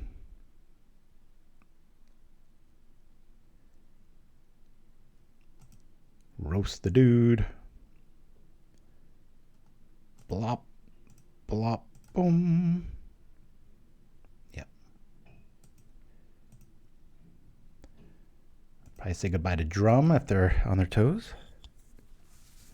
X-Men 97 is pretty good, yeah. Oh, is that the one where the Phoenix lady, and she's got the really trippy like heat veins in her? I was really blown away with those effects the first time I saw that. I was very impressed. Attack! The shaman is dead.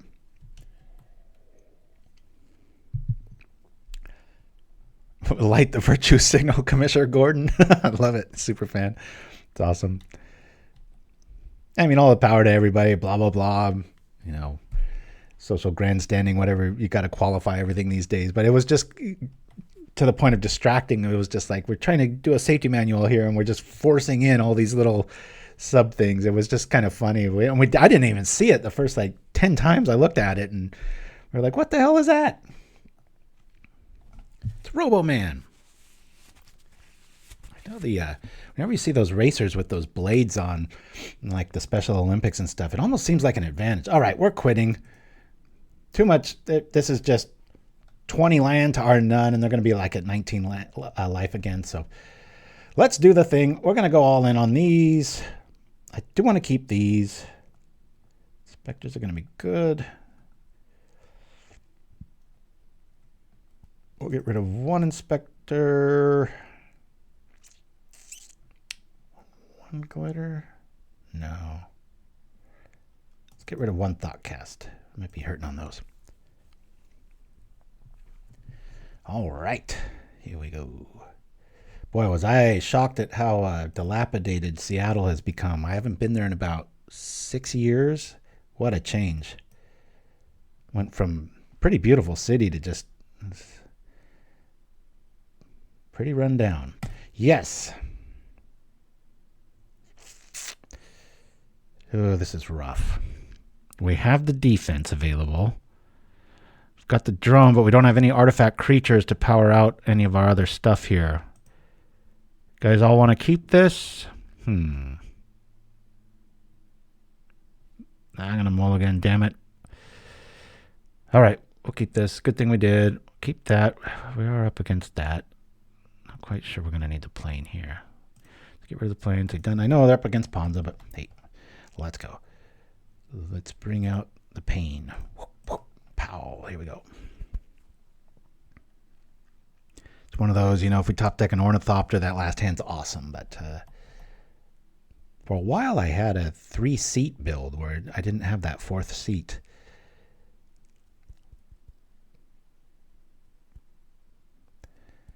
Okay. Probably don't have that den for much longer. Makes me almost... Ooh, this is lovely when this all works out. Do I just do Inspector here? Pass? A blue. That's frustrating, isn't it? We could get out the Hawk. Let me do that. It's tempo blah blah, but I want to keep my land safe. We'll attack here. We'll glitter and hopefully get there with some counter magic backup. Of course, if they get rid of that Holdout Settlement, I'm in big trouble.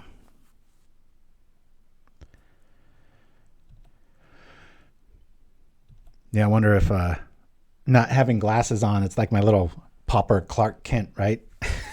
It'd be funny if somebody, like, they don't recognize you until you put them on. It's like, oh, I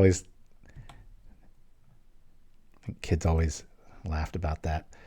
Okay, do we just try to get there, guys? Time like the present. Let's go. Throw that on there. It's not that much, but hopefully it's a nice big body. We'll just keep getting bigger over time. This way, if they've got some sort of hate card, it's almost not worth playing a tempo land spell here. Is this temporal? Spider. Interesting. Okay, that's throws a gum in the works, doesn't it? Ardent Recruit. Really want to have them work here. Play this. Yeah. Let me bring out this right now. We'll return the Thopter. We'll play the Thopter again. Now we've got backup. I'm okay losing an Inspector. Okay, Penumbra Spider doing some work. Ooh, much scarier when it comes back. We're hoping for something red so I can feel like I know what I'm doing here. Don't be a temporal spring. I don't think I've ever said that. Pulse Marasa, that's gonna suck. They're at 14 again. Whole lot of blocking going on. We didn't block with Spider. I hear you, Mind Stab Thrill. It's a good one. Deep Cut. Get the syllable count right, and you're good to go. I like this. So we're getting extra lands, and we can trip that clue. Do we want to do it now or later? Let's do it now. 1, 2, 3. Yeah, we still have the stuff. Boy, we're really flooded here, aren't we? Let's attack with everything. They can block here. They would take 10. I'm all right with that.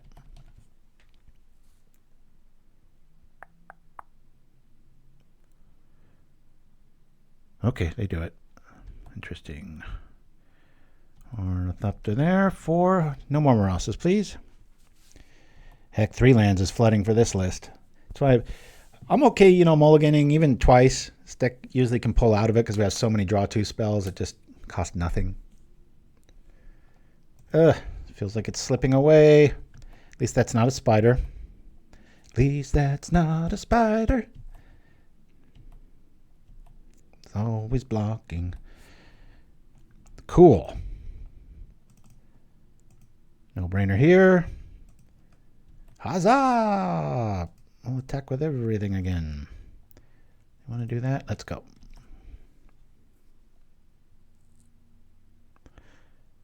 Looks like we're headed to Victory Town.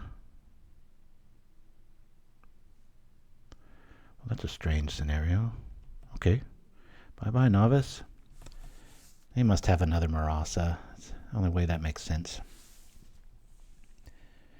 Rite of Initiation 0 deck. Bacon Master, that's your favorite? Yeah, is it the 0 or was it the Convoke?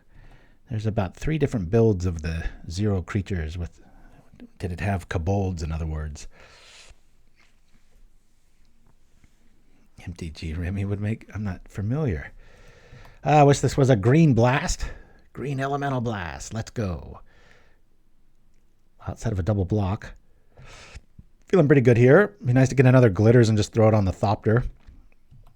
Come on, Glitters. Actually, you know what? We're due for like a Thoughtcast. I know we took one out, so let's make it of one mind, right? We got a human. Let's go. Okay, we'll just take the victory then. Bloop. Yeah. Spread out our threats. Hiya! And we win. Dong. Off to the next one. 3-0. We can lose the next two and still feel like winners. Gotta block them all. Pokemon. Such a positive song. You teach me and I'll teach you. Who doesn't want to live in a world like that, right? Oh, I had no idea, Superfan99. Yeah, I'm kind of a dunce when it comes to streaming and such. I don't spend much time online. I think I give the impression of it because I'm a very consistent streamer. But, oh, I love this kind of hand. This is great. And see, this is why we're playing 0 or, you know, so many artifact creatures so that when we do have a seat draw, we can power it out. So we'll keep this. It's like the first keep, right? If you don't mind, send me a link so I don't forget at pauperganda@gmail.com. And I'll have to check that out.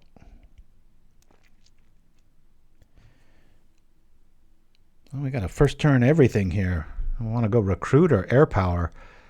I'll probably save the Glints for tempo if our seat runs out. Plus, I'd rather have a human out, given that we're looking at of one mind on turn 2.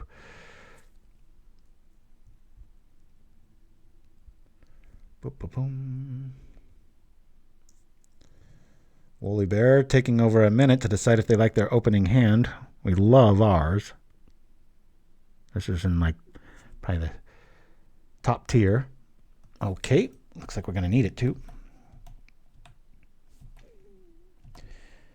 Our guys might not live too long. Hey, we'll do this. We'll do this. We'll do this. And then we'll go like this. Boop, boop, boop, boop, boop, boop. Got another human, so feeling all right there. Bye-bye, human. Say no to that. We can't block with the Thopter. Oh well. Bring out the other human. Hey, don't even need to. Cool. Human. Draw time. Cool. Well, we can draw another couple of cards. I think it might be better to power out another dude, though. Let's do that. We'll just do that. We'll draw stuff next turn. I promise. Come up the board. Make this red deck have to fight to get us. Oh, all right. Well, that was not going to count. We'll just roll on to the next one. We don't like red quitters.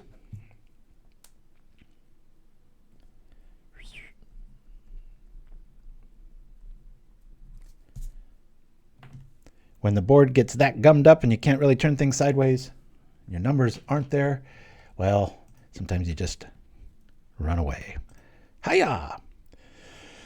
Yeah. So yeah, this Flayer Husk, believe it or not, when we do get flooded, which tends to happen, they can really start turning these Sunchasers into Sarah Angels and such. So a lot of good firepower there. Plus, you know, we're able to instead of waiting for our opponent to get those Arms of Hadar or Drown in Sorrow spells, we can keep things alive and start building up the backsides. And in the case of a the Tithing Blade, we can just return it and make them keep losing tempo. Yeah, we want to play first. Can we keep a good hand? Oh, this is a good hand. We'll keep this. We've had 2 really good ones in a row.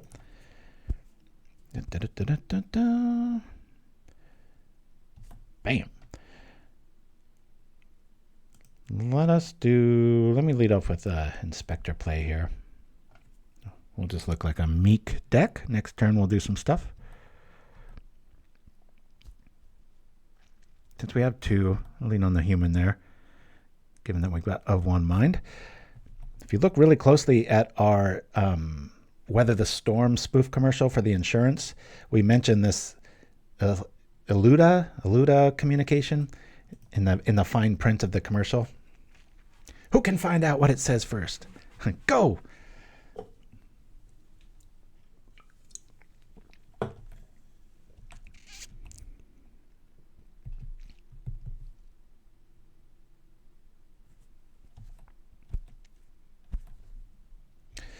Oh, this keeps getting better and better.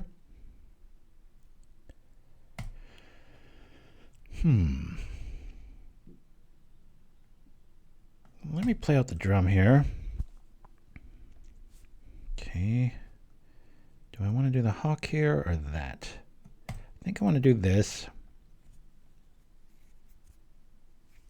Not worth countering.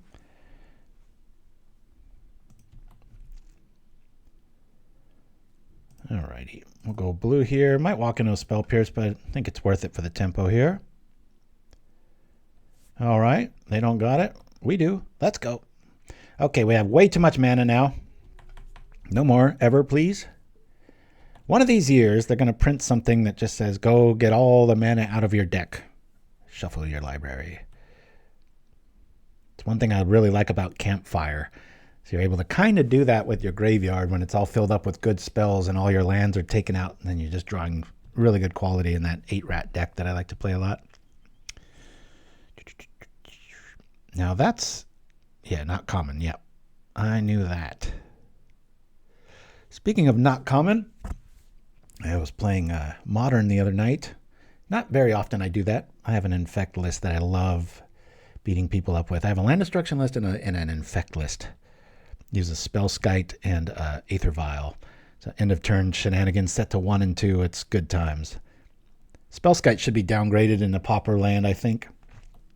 That'd be a pretty cool way to let creatures matter a little bit more. I think if I was on the council, I would pull for that. No reason to not do this.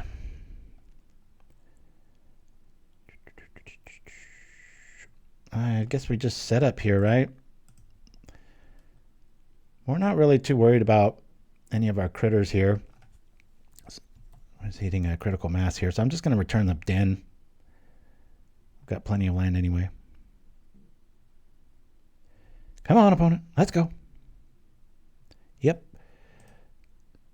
Tempo killer. We'll just play out everything. Why not?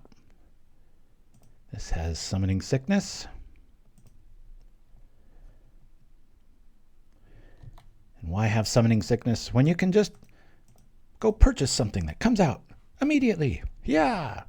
Now if they've got Drown in Sorrow, we will be very sorrowful, but let's make them have it, right? Attack! We've got plenty of draw on our double clue tokens here, courtesy of our inspectors showing up. Good times. The Martyr Guy, thanks for joining us again. Oh, Propaganda and chat. Have you guys been watching Card Market lately? They started on the top 8 Pauper decks of all time. Each year one get... Oh, interesting. I've never even heard of it. Is it like cardmarket.com or something? What's the actual link? They don't have a mass sweeper like Hadar or Drown in Sorrow, then this is going to be a long day if you've just got a bunch of cast downs. I mean, obviously you pick off the Hawk, but after that it gets a little more complicated.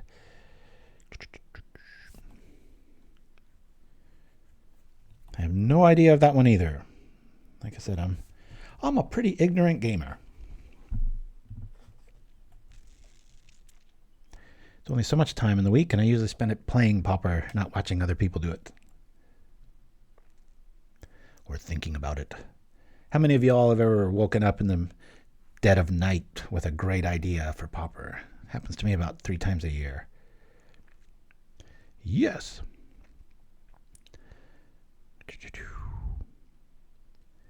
Yeah, there was gosh, the Player Signal had a really good list with goblins back in the day with like Death Spark and stuff, but it's funny how good Death Spark is, but almost like not playable now. It's just a little too slow, you know? The right kind of control, you can do it. That build really went long a lot of times too, though. All right. I think they're just on this here cast down plan. Our Glint Hawk's probably not going to get much further. Now, if I knew that they had, if I had Glasses of Urza and I knew they had that, we could start equipping these germ tokens to make things not die so quickly. They already know we have this in our hand. Let's draw a card. All right. I don't know what another inspector is going to do. So I'm going to play this out. I'm going to do this here. We'll draw again. All right, don't need that. Feeling very vulnerable here. Should probably spend the next turn or two equipping those husks and making things a little more formidable. I just don't know if they're more of a cast down deck here, for one, or if they're waiting for us to overextend, which we've clearly done.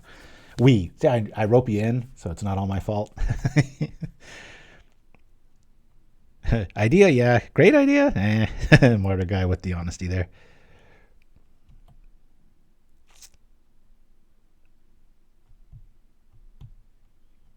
I've had some inebriation ideas sometimes where I'll scribble something down that I think is just the next big thing, and then the next morning I look at it and I was like, whew, I had definitely one too many with that idea.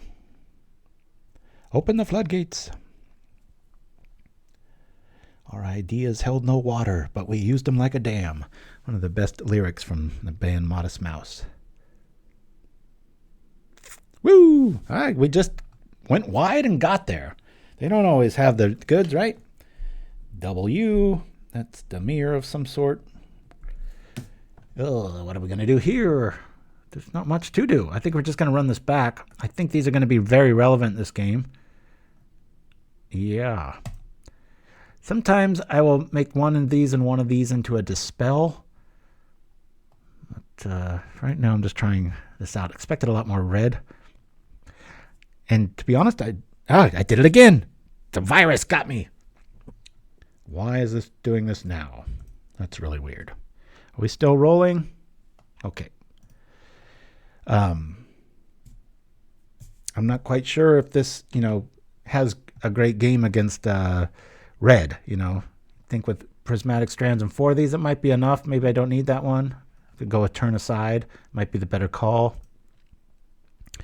Arvona, thank you for using our emotes. Moving the host to prevent sweepers. For sure. Penguin Wrangler with the propaganda hype. Thank you. Just such a necessity. I always throw in relics and then I go back to these because even though we don't really care about our yard, might be some design space I can explore in the future, given that we're not using any graveyard shenanigans outside of a flashback Strands, which is a bit of a stretch. I have tried Okiba Gang Shinobi in the sideboard. It's always fun to attack with an Ornithopter, and between the Springleaf Drum and the Holdout Settlement, we only need 1 black. It's a lot of fun against control lists. Speaking of lots of fun, we got a really good one here, folks. Woo! I think we just power out Inspector, stay on the drum plan for the turn 2 Sunchaser. Keep. Said no one ever throughout the history of the world. Island go. This way we don't walk into a spell pierce. Okay, that is enough land for the deck, please. No more. This way we don't really care if a spell pierce happens to a Springleaf Drum. We'll just play the other one. Way too many lands. No more lands, please. We technically have 4 right now. Well, not technically. Imaginatively, we have 4. And dishonestly, maybe we should start saying that. I will dishonestly keep Island back. Alrighty, let's see what we can do here. Let's do some stuff. Bring out the drum. Do we bring out another drum? We might have to if they counter this with a you-know-what. Hey, there it is. Cool. Alright, nope. Haha. Joke's on you. We'll do the thing. Boink. Sucker. And yeah, this is our second turn. We have played a land, haven't we? Game log. Plays Holdout Settlement. Alright. So let's get a white. Do this. Another Inspector, maybe? Sure. Bloop, bloop. We got clues everywhere.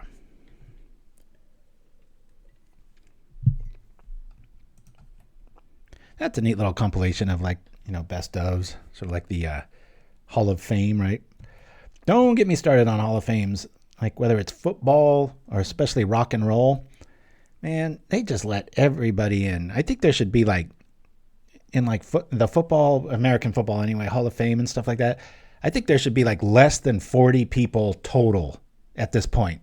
Just set the bar a lot higher. It's just they just let everybody in on these things now, and it just doesn't mean anything.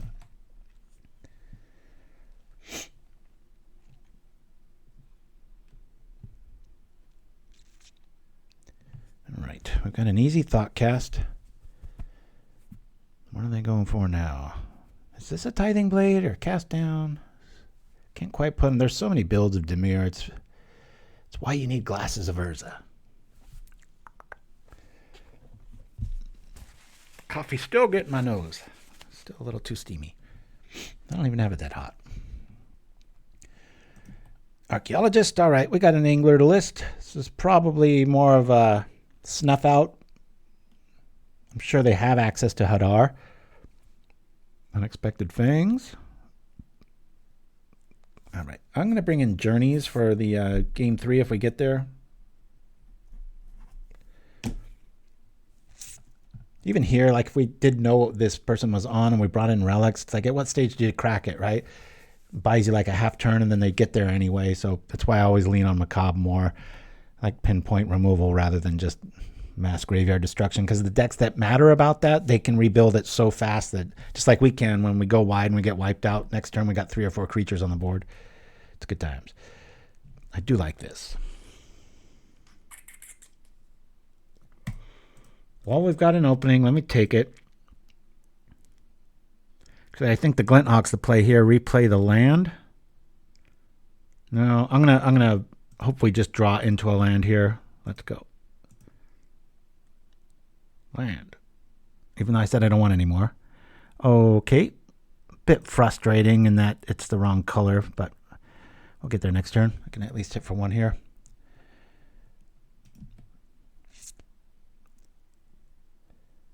I think that Germ token's going to be on the Glint Hawk pretty soon.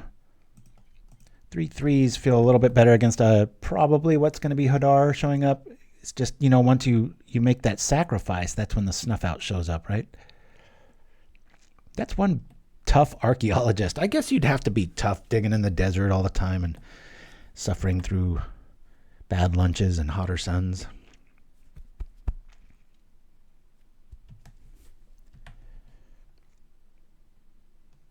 There's a small chance I'll play the challenge for the first time, and I only play like 1 a year. But getting the itch again. And if it's raining all day tomorrow and I can't play pickleball, maybe I'll bring this. I think I'll find room for some turn-asides. I think that's the big what did we learn today sort of thing. Just like last week with all that glitters. I mean, it's such a smash card, right? It's great, but there's so many times everybody's so ready for it that it just feels like almost a liability sometimes. Thank you for that Mind Stab. We almost made a category called Fan of the Year. Obviously, Mind Stab had it easily last year. And the rollover of the year might be between you and Jared now. That felt a little forced, though. Rather focus on the brewing, right? Okay. This is always a good move. Draw more cards, do more stuff. Ha ha. Do we bring out another Sunchaser? I do believe we do. Doodly. However you say that. Let's attack first. No. Sunchaser first.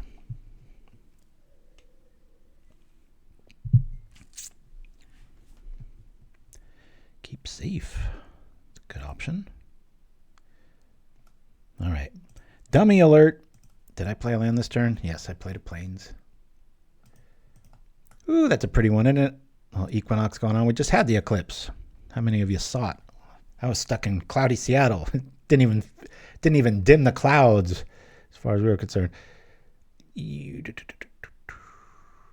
we'll just save this for cannon fodder next turn. Let me just attack here. I'm considering putting it up, but we're probably going to get snuff out here or cast down. Got another one here. After I block here, then I'll just start upgrading our flyers.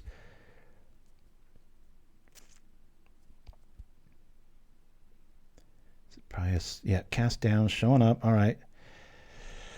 Ah. Hadar be damned.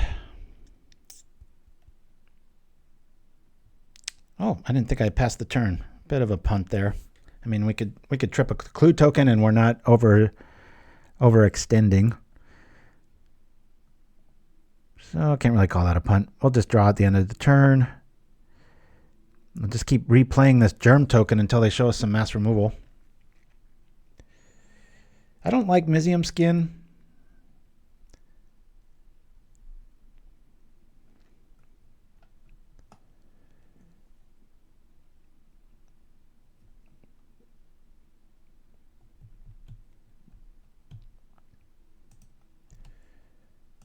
Boom, boom. Pretty obvious play here.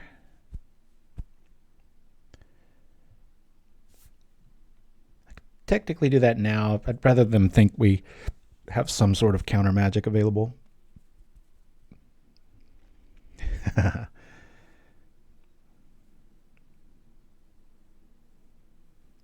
Thought Scour showing up. All right. Another big fish headed our way. Let's see. Smells like the sea.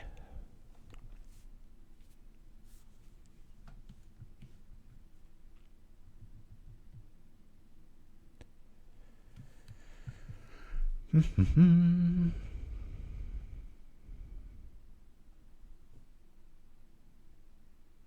the Sunchaser going to live? Or is this an angler? Feels like an angler. Yep.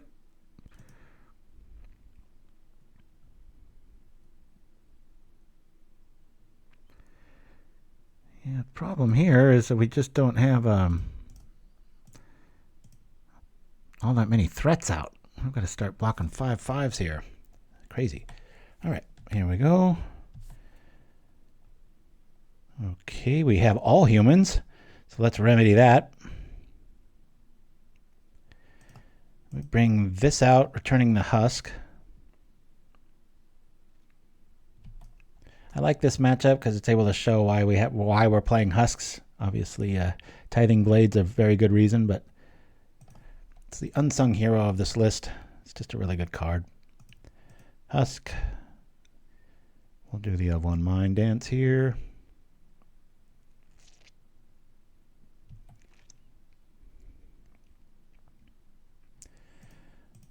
El Thula Communication. Hey-yo. Cool. More blockers for the party. I don't know where our you-know-what is hiding. Let's bring this out. Another husk. Should we get the Inspector out too? Are we just a turn away from a catastrophic Hadar? Let's go for it. Show me you got it. Bloop.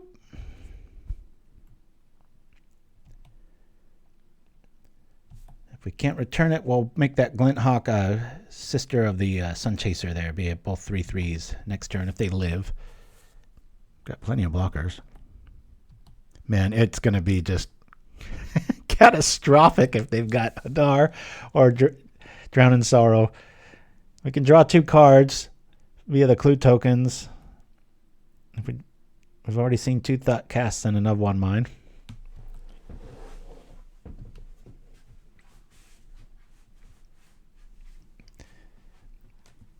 Yeah, there's a very good argument for Mana Tithe in a style like this because we come at people so hard and fast that right when they can do something, they're going to do it. And so those tend to be a lot better cards there. Okay.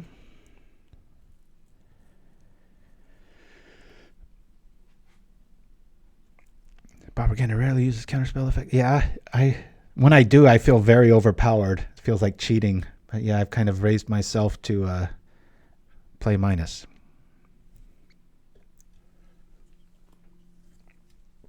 Oh, I know that Sunchaser will live. I'm just worried about everybody else. So after we block here, these germ tokens are going to start getting on that Glint Hawk. Then we're going to be in Novice Inspector dies land. You could make an argument that we block with the Inspector or 2. Or I could just do a mass block. That'd be pretty funny. And kill the angler. I'm not going to do that though. We're going to rock like this. Stick with our original plan. We've got a hawk for our anti-human creature. We have no way to generate mana right now, so we just let these die. It's all about evasion, kids.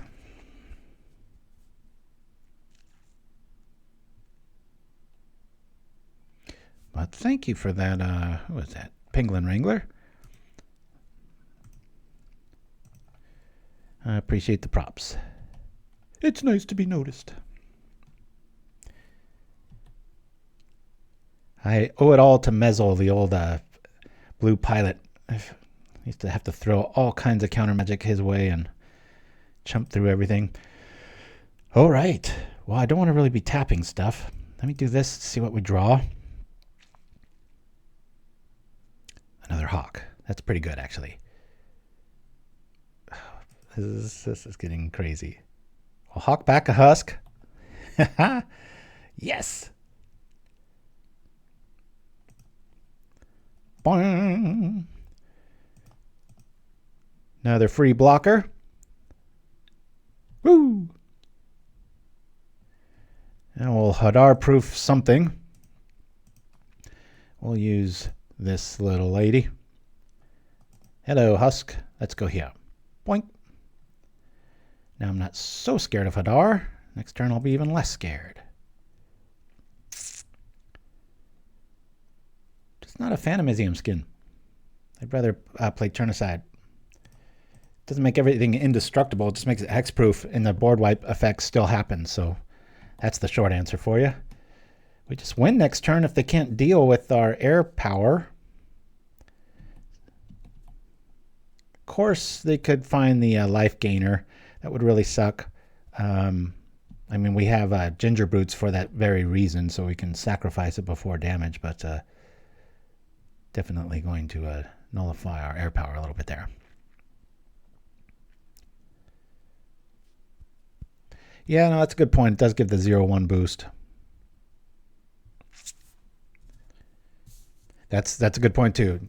That doesn't do it either, but I like cards that are good no matter what. That's why before any of those, I might actually run with Apostle's Blessing.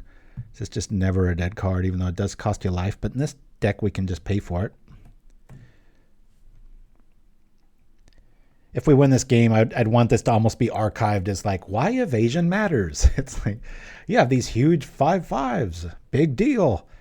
They just run into stopping power all day long. This is a curious play.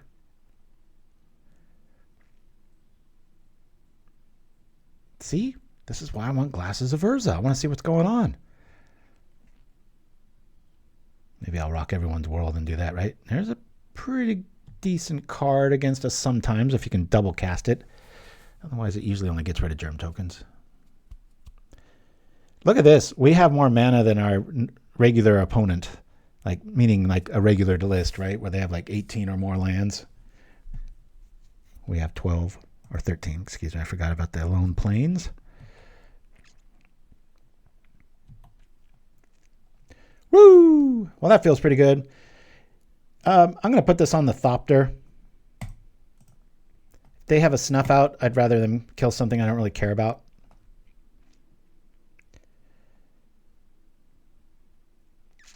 Got a Snuff Out. 1 mana? Oh, okay. Good old Annul. All right. Well, that gets there.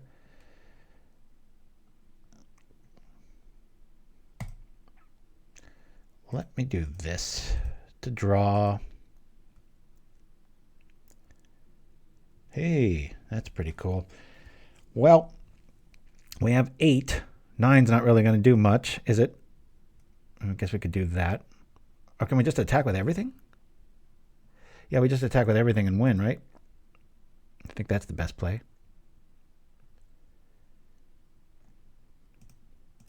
Might as well.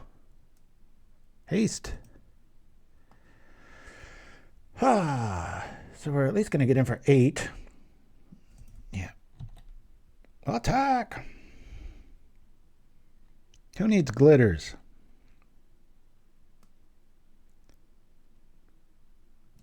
Roar. Am I being a dummy? 1, 2, 3, 4. All right. Crunch. Right, just keep winning, I tell you. I got to blow my nose and use the restroom. So we're going to run to a little quick skit courtesy of Comedy Bang Bang from back in the day. So I'll be right back with the last round right after this. Critics everywhere are raving. Movie Magazine says it's like Citizen Kane meets The Godfather. My dad, the Godfather, died and left me his mafia. But the last words he said to me were Rosebud, just like in Citizen Kane. Literally. It's tough running a newspaper and a crime family. Dorothy Langer of the Chicago Daily says Ackerman reminds me of a young Laurence Olivier. Remember Laurence Olivier when he was young? And Reggie Watts delivers an unforgettable performance. Here's that album you ordered, Natalie Cole Live. I love her performance of Unforgettable. Thanks for the delivery. Evelyn Crawford of the Entertainment Post says Ackerman possesses a charm like no other. Look at this unique charm!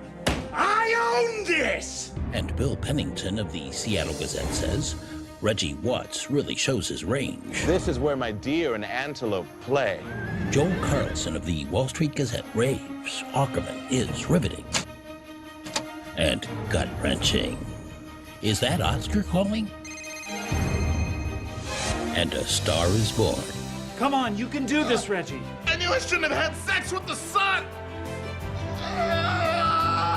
To be clear, I'm describing what literally happens in different scenes in a truly horrendous film. Please don't use this quote out of context to make it seem like I enjoyed it. Sullivan's Pictures is proud to present The Goofy Boys and Their Wacky Times Together Part 3, The Spider Dick Chronicles.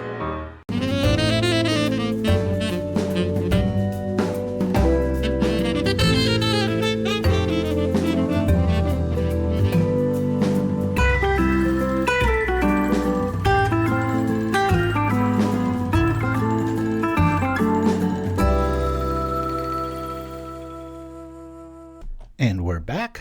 Let's minimize this and hopefully see if we can 5-0. Good hand. Keep. That's why I'm hearing an echo. Ha! Yeah, this is good times. I believe I like this play a little bit better. We'll lean on this. Bring out the recruit. Get in for that one extra damage via this. Hiya! Could have had 3 flyers, but instead I do this. I love me some Limithread Field there. Oh, looks like we've got a Tithing Blade style deck here, if I'm not mistaken. I guess this doesn't really matter. We'll bring this out.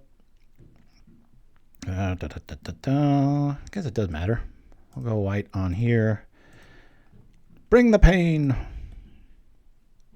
Yes. Sure, we'll just bring this back.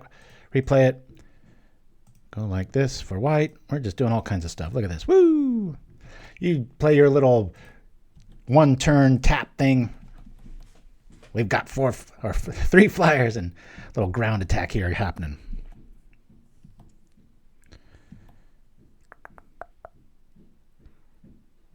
What is going on outside? Somebody's like punching a wall or something. I don't know. Like laying in bed at night, you hear noises and your memory starts filling in all the gaps, and then you go look and it's always something just so boring. Okay. If they are on Tithing Blade, they're like, well, this sucks. At this stage, I want to draw a card. Let's find a blue spell. Voila! Blue spell. Nope. Oh well. Bonk, bonk, bonk. We'll do this. We are the overextension masters. We've had one sorrowful move, but we quickly recouped. I think we played 3 creatures that next turn.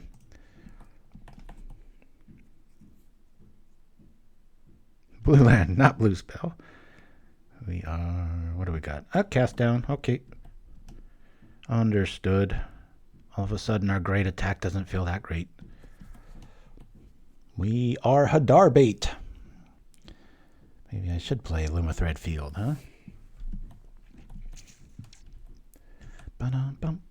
Yeah, no. What's the other spell that sometimes I make room for is negate. Just for any sort of sorcery or dispel shenanigans or anything else. But boy, 2 mana is a lot, isn't it? Ha-ha. All right. Just don't want a Glint Hawk showing up here. We really want our husks to show up. We'll get rid of that. Good. They don't have a hawk. Right on time. Thank you, thank you. Bloop. Okay, well, that's kind of a hollow draw, right? Let's remedy that with this. Bloop. Hey, okay, cool. Let's do it again. You like to draw 5 cards a turn, Johnny? So do I. Ooh, hey, that's pretty cool. We'll bring this out. Attack for 4. And given this list, I might throw the glitter on that Ornithopter. 1, 2, 3, 4, 5, 6, 7. All right, I'll give Mizium Skin another look.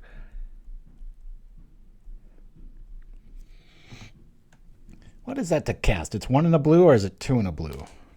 I mean, right now it feels like we are flooded.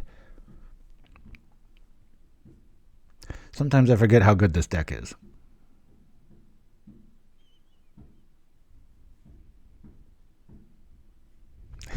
Penguin Wrangler.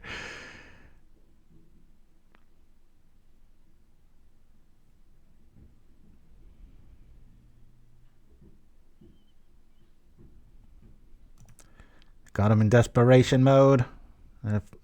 Funding a cast down via a dispute, maybe. The life keeping him in it. Come on, use your token so I can attack ad nauseum here. Gonna just pull the trigger. Yeah. Let's bring this out.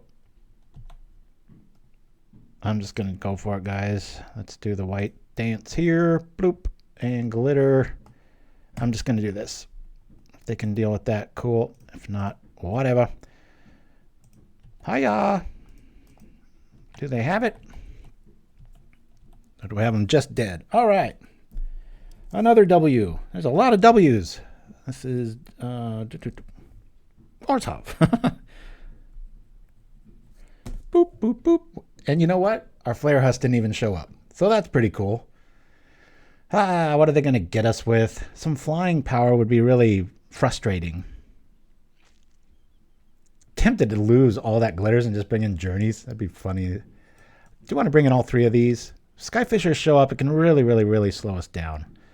Obviously don't want to lose too many creatures here. I think I'll lose 1 glitter. I'll lose an Inspector. And maybe 1 Gingerbrute. We'll keep it like that. Hiya. Let's go. Crunch. It's always more satisfying somehow when you just kill somebody. Like 13 life, 13 damage. It's like, I was planning it from the turn 1. Said no one ever. This might be it. I have played Smoke'ems probably 1,000 times over the years. That might be a bit of exaggeration, but it's very close. Woo! Wow. Too many lands. Jeez. So I'm going to mulligan this. We've only got a turn 2 play, and we know it's going to get Tithing Bladed. Can argue we can really refill our hand pretty fast. What do you all say? This is a flood hand. I don't like this. I'm going to mulligan it. Well, now I regret that. We'll go to Mulligan World again and say keep. We've got a lot of creatures. Don't need a drum. We probably don't need this land. Done. Isn't that funny? 2 lands is too many, man. I'm telling you. Gotta get rid of them things. Well, we got a journey. If they have some flyer that starts stultifying the board, we'll be able to do something about it here.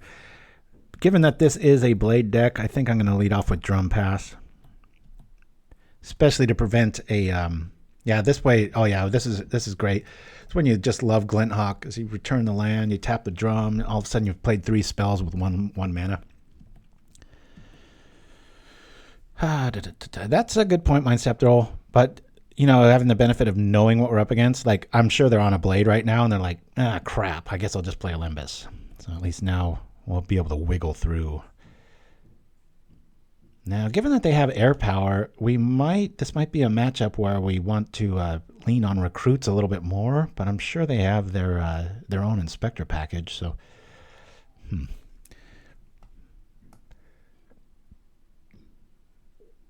I wonder what the barber does in that situation. Huh. All right. Nothing's died, nothing can die. Here we go. This to this. How to turn 1 land into 3. Start with a drum. Then return stuff. Yes. Whoosh, whoosh, whoosh, whoosh.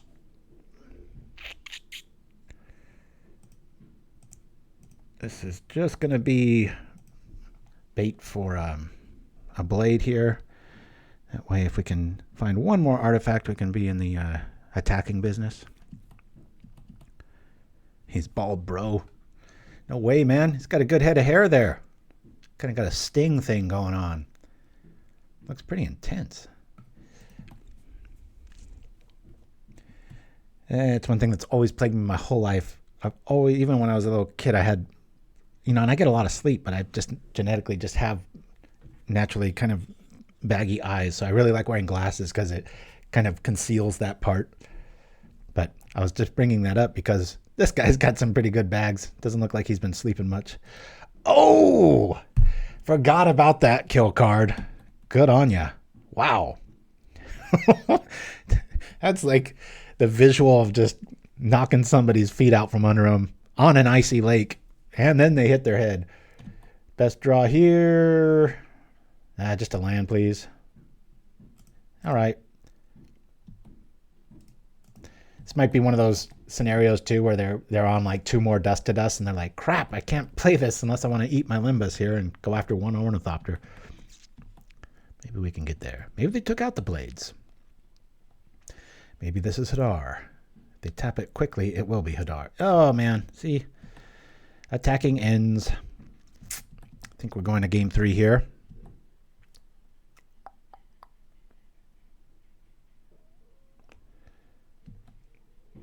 Not much of anything stops that.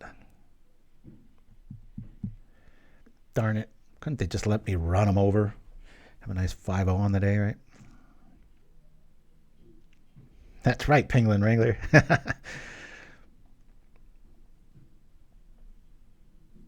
That's a good point, Mindstab. Hold priority and still get value. That'd be quite a stretch to get rid of an Ornithopter. Come on, land. No. Attacking ends. Now we slowly die and go to game 3, if that's my prediction. Heck, even a Thopter draw would be good there. What on earth is happening outside? I hope you guys aren't hearing that. It's like, it's way heavier than a basketball. All right, we're gonna wipe up the board here. Begin sideboarding. So that was Pestilence.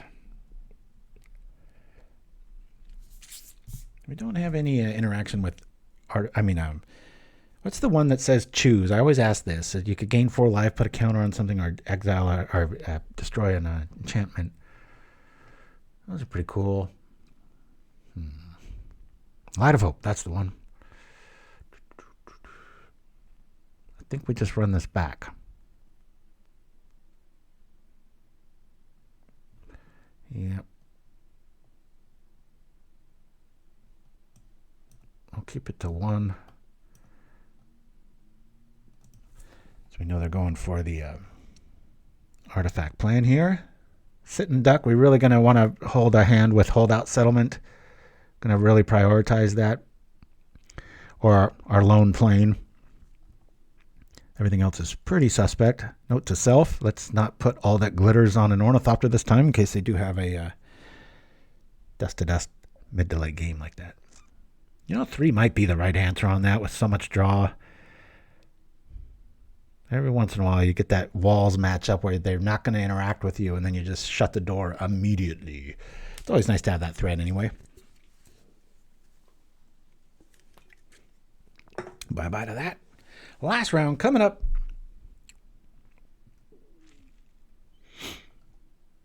The thumping stopped. While we're here, while the person's waiting around, skin. Boink. There we go. Target creature gets on to turn, gain hexproof. Overload. Yeah, it's pretty good. Strange signature, isn't it? SX11. Weird. Wouldn't it be funny if that's part of the art? He's like, that's not my signature. That means this. It's weird that they made it a goblin even though it's a blue card, huh?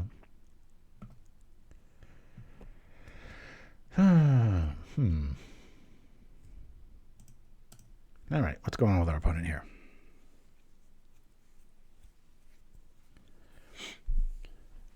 Oh, there's times you really want strands, believe me.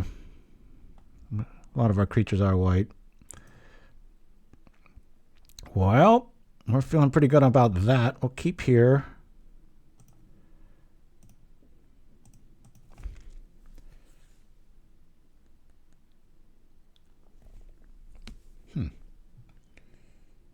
Okay, I'm going to lean on human here so I can have one mind turn 2. So let's do that. We'll lead off with an Inspector. Probably play Hawk Mind next turn. This is a really fast hand here. No more lands, though.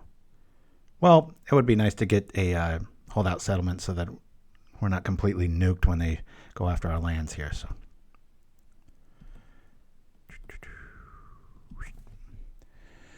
All right, before we do anything, do you want to do that or that? Let's do this. We'll return the plane.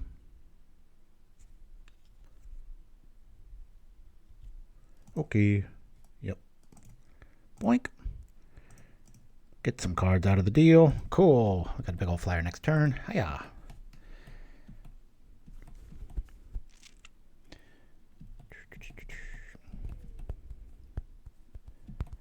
We need to draw a drum next, because then we could drum, tap, tap, Sunchaser. Got so much stuff to do, so little time to do it. Big tempo loss in the den going back, but... And do I just keep it at bay now? What's happening here? Cast down, okay. Our tempo's going bye-bye. Tough call here.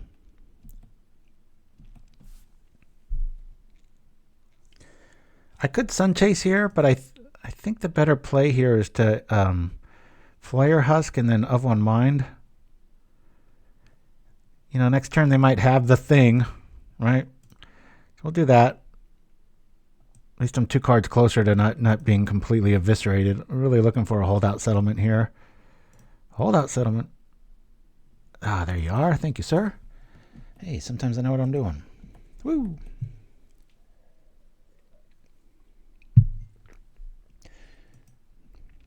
No answer to Pestilence. Negate would be an answer. I always come full circle back on the ideas that I had earlier. I'm almost inviting this. We don't have Metalcraft now. Normally this is like a scoop mode, but that's exactly why I brewed this to have Holdout Settlement. We can just draw 2 cards next turn. 3 cards, excuse me. Game is really easy when you can just cast and draw what you want. For sure. All right, let's do this thing. Get some more stuff going on here. Bloop. More lands, please. All right, cool. Anyway, shows how thwarting it can be to get your legs kicked out from under you, because we had a really aggressive hand and we've just been staring at the Sunchaser. It just hasn't been the right time to play it yet. Probably going to walk into another cast down once we do. Does Pestilence? They might have us if they've got a Pestilence here.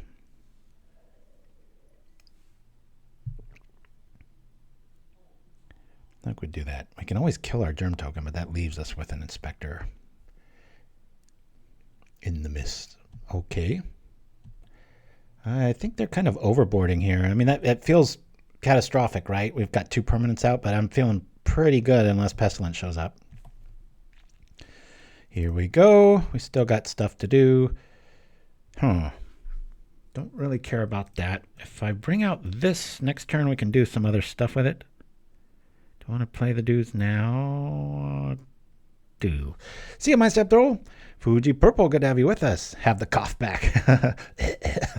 I know what you mean. Thank you for that. Yeah, I only miss about 2 or 3 shows a year. Last week was one of them. Bum, bum, bum. So we come over for 1. You only got 17 turns left, sucker. Woo! Oh, better write that L down. This is game 3. Bum, bum, bum.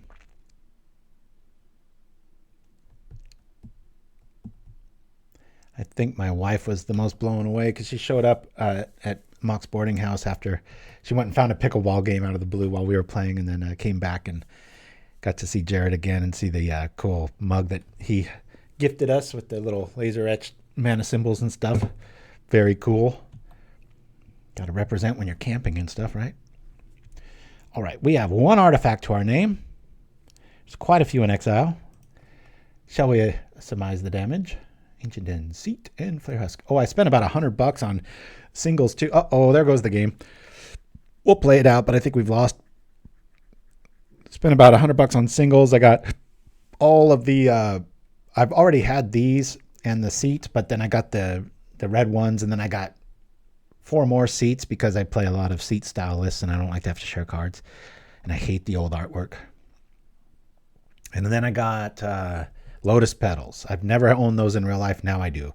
With all the 0 decks I play, right, you would think, hey, this guy should probably play that. But, boy, talk about a time you want to kill your own stuff, huh? Well, maybe our Sunchaser can get big enough that,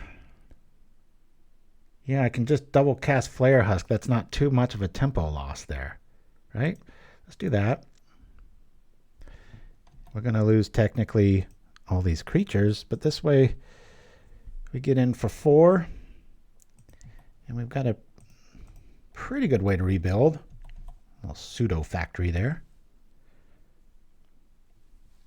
They're going to have to use all their black mana to... Actually, no, they don't. Yes, they do. Just because the creatures are gone, the Sunchaser's ability is still there. So this is going to kind of take their whole turn to wipe our board.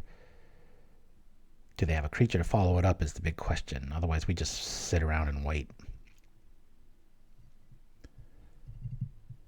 Here comes the 3, followed by a Skyfisher, probably. And if you look at the stickers at the top of the show or on our community page, with all those little stickers that Jared and his wife made, you will see one of them is board wipes. I think it's little baby wipes, but it was pretty funny. That's the one that really made me kind of giggle.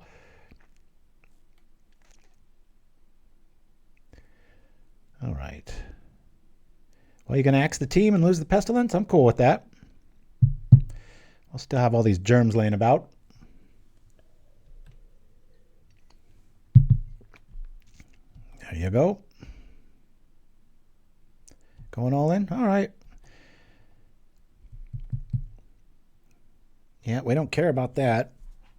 I'm glad Pestilence is gone. Who needs Disenchant? We'll just wait. What would be good here? A drum draw. Maybe just another Holdout Settlement would probably be really good.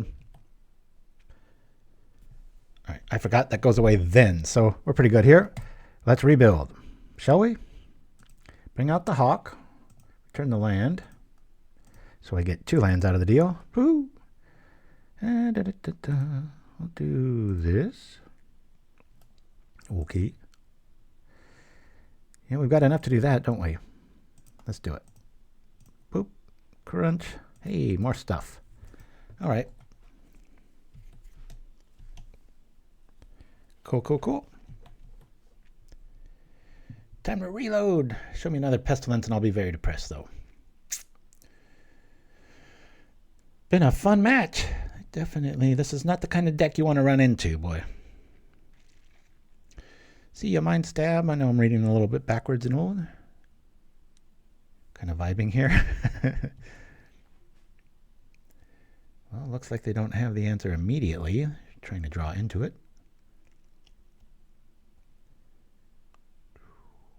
It is nice having the threat of a all that glitter is showing up at the last second here. Okay, we'll bring out that Flayer Husk because okay, that's frustrating.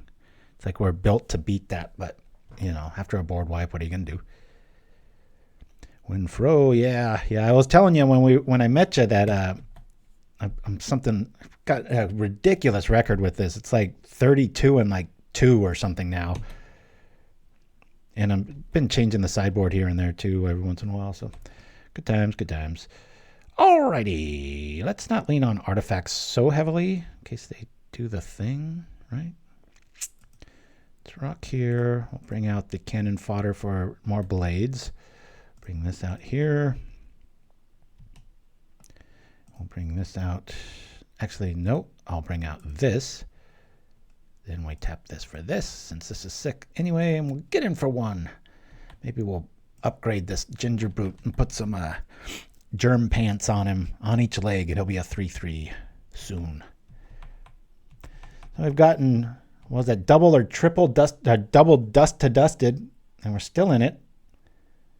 But we're one big mistake and a pestilence away from this being pretty hard to win here.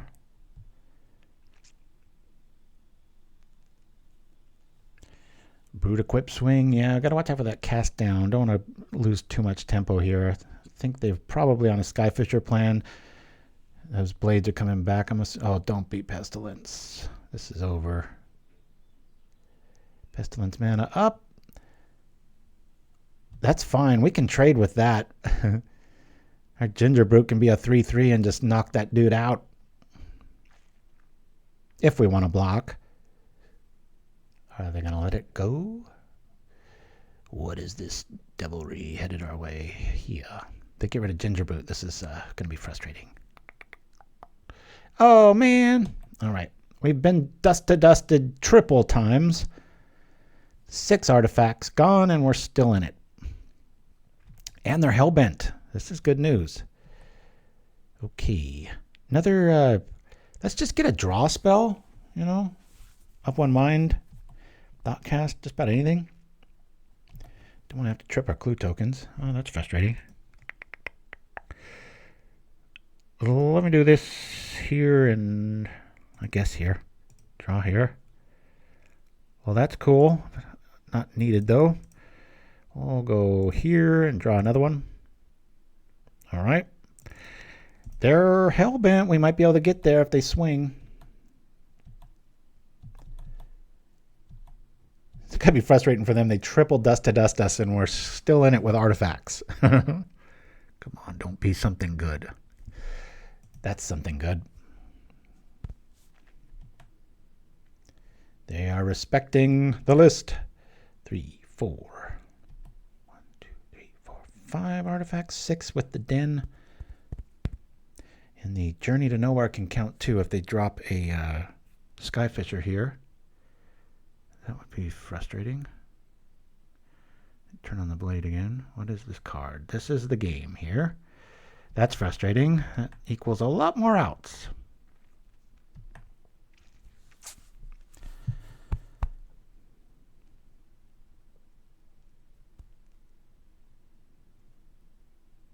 Yeah, Pestilence gets there because of the treasure token. Dawnbringer. All right. I can journey that. It really feels like losing magic to journey that, but about all they can do is gain life. Okay. That's a dapper looking man, isn't it? Way too happy to be in the bottom of some dungeon. Oh. It'd be illegal to have this much fun playing Pauper, but I'm guilty of it. Come on, draw spell. Curse of Chains, yeah, that's another good one. That'll get that Guardian going sideways when he doesn't want to. Here we are. Opponent's hellbent. Tithing Blade's a thing. They're at 16. Good grief. Journey a Dawnbringer? Maybe we play Tithing Blade. We can do any color we want. I mean, it's like an embarrassment of riches when you build a list like this, right? All right, Liz, thank you for listening to me. First things first, hike, boo, let's go.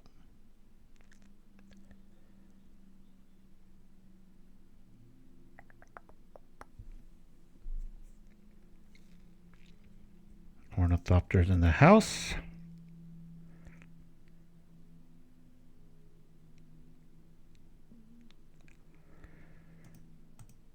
This dude's here. Well, that's a little frustrating, isn't it? I can do that. Can't really do both. Probably should have saved that guy back, but let's journey now. Yeah, I guess we journey here.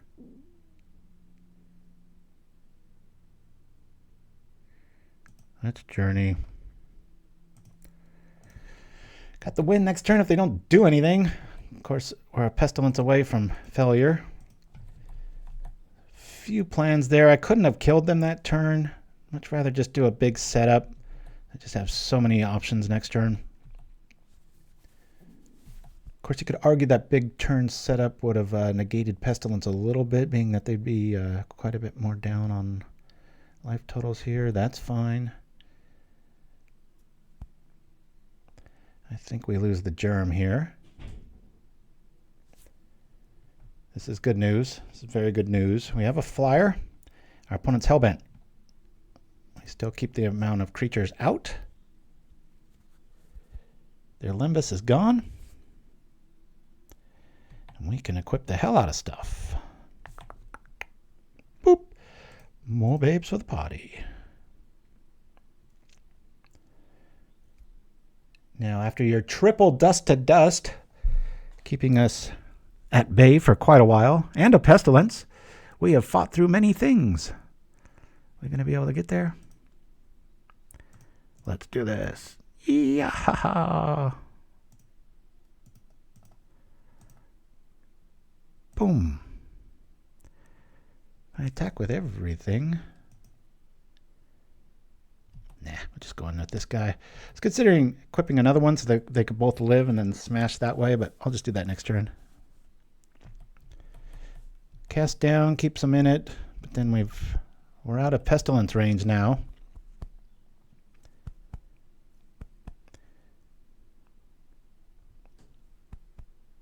Yo! Talk about fighting through adversity, right? My goodness. Triple dust to dust. I mean, what? It's a great card against us, and we still fought through it. So, good times, good times. So, 5-0 on the day, and you know what? We didn't face a single rogue list. These were all kind of heavy hitters. You know, we've got Orzhov, Dimir, Ponza, Familiars, and Walls. Really good day. I mean, super diverse, and kind of faced everything. You know, the old, what's that part of the show? I think what we learned, make sure I'm still talking here, is that Mizium Skin might deserve a spot or two.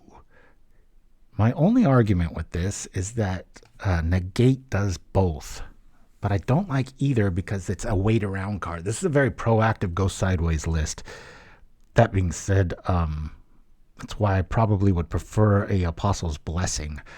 We're really loaded for red. I don't think we need this blast.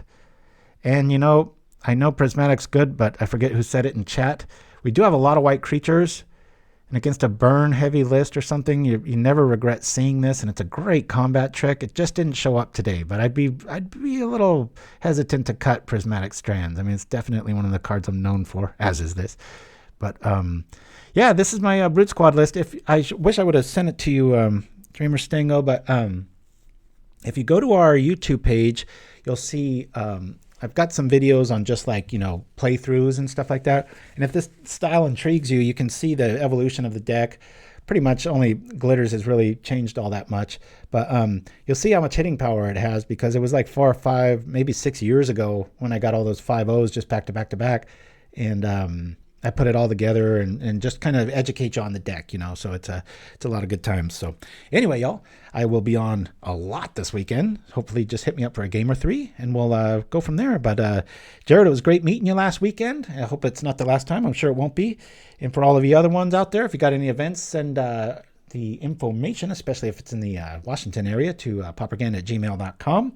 Can't promise we're going to make it because it costs quite a bit of money to fly 2 people and stay overnight and all that stuff, and all for the sake of Pauper, but we'll do it about once a year maybe. Try to get out there with the community a little bit more. Anyway, thanks for joining me, all. This Brutesquad, my favorite list I've ever built, and that's saying something, I would think. Till next week, I'm going to go out with a little gin and tonic, which I'll be having a little bit later.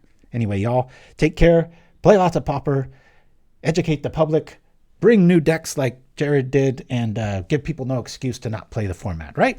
All right, till next week, everybody. Adios.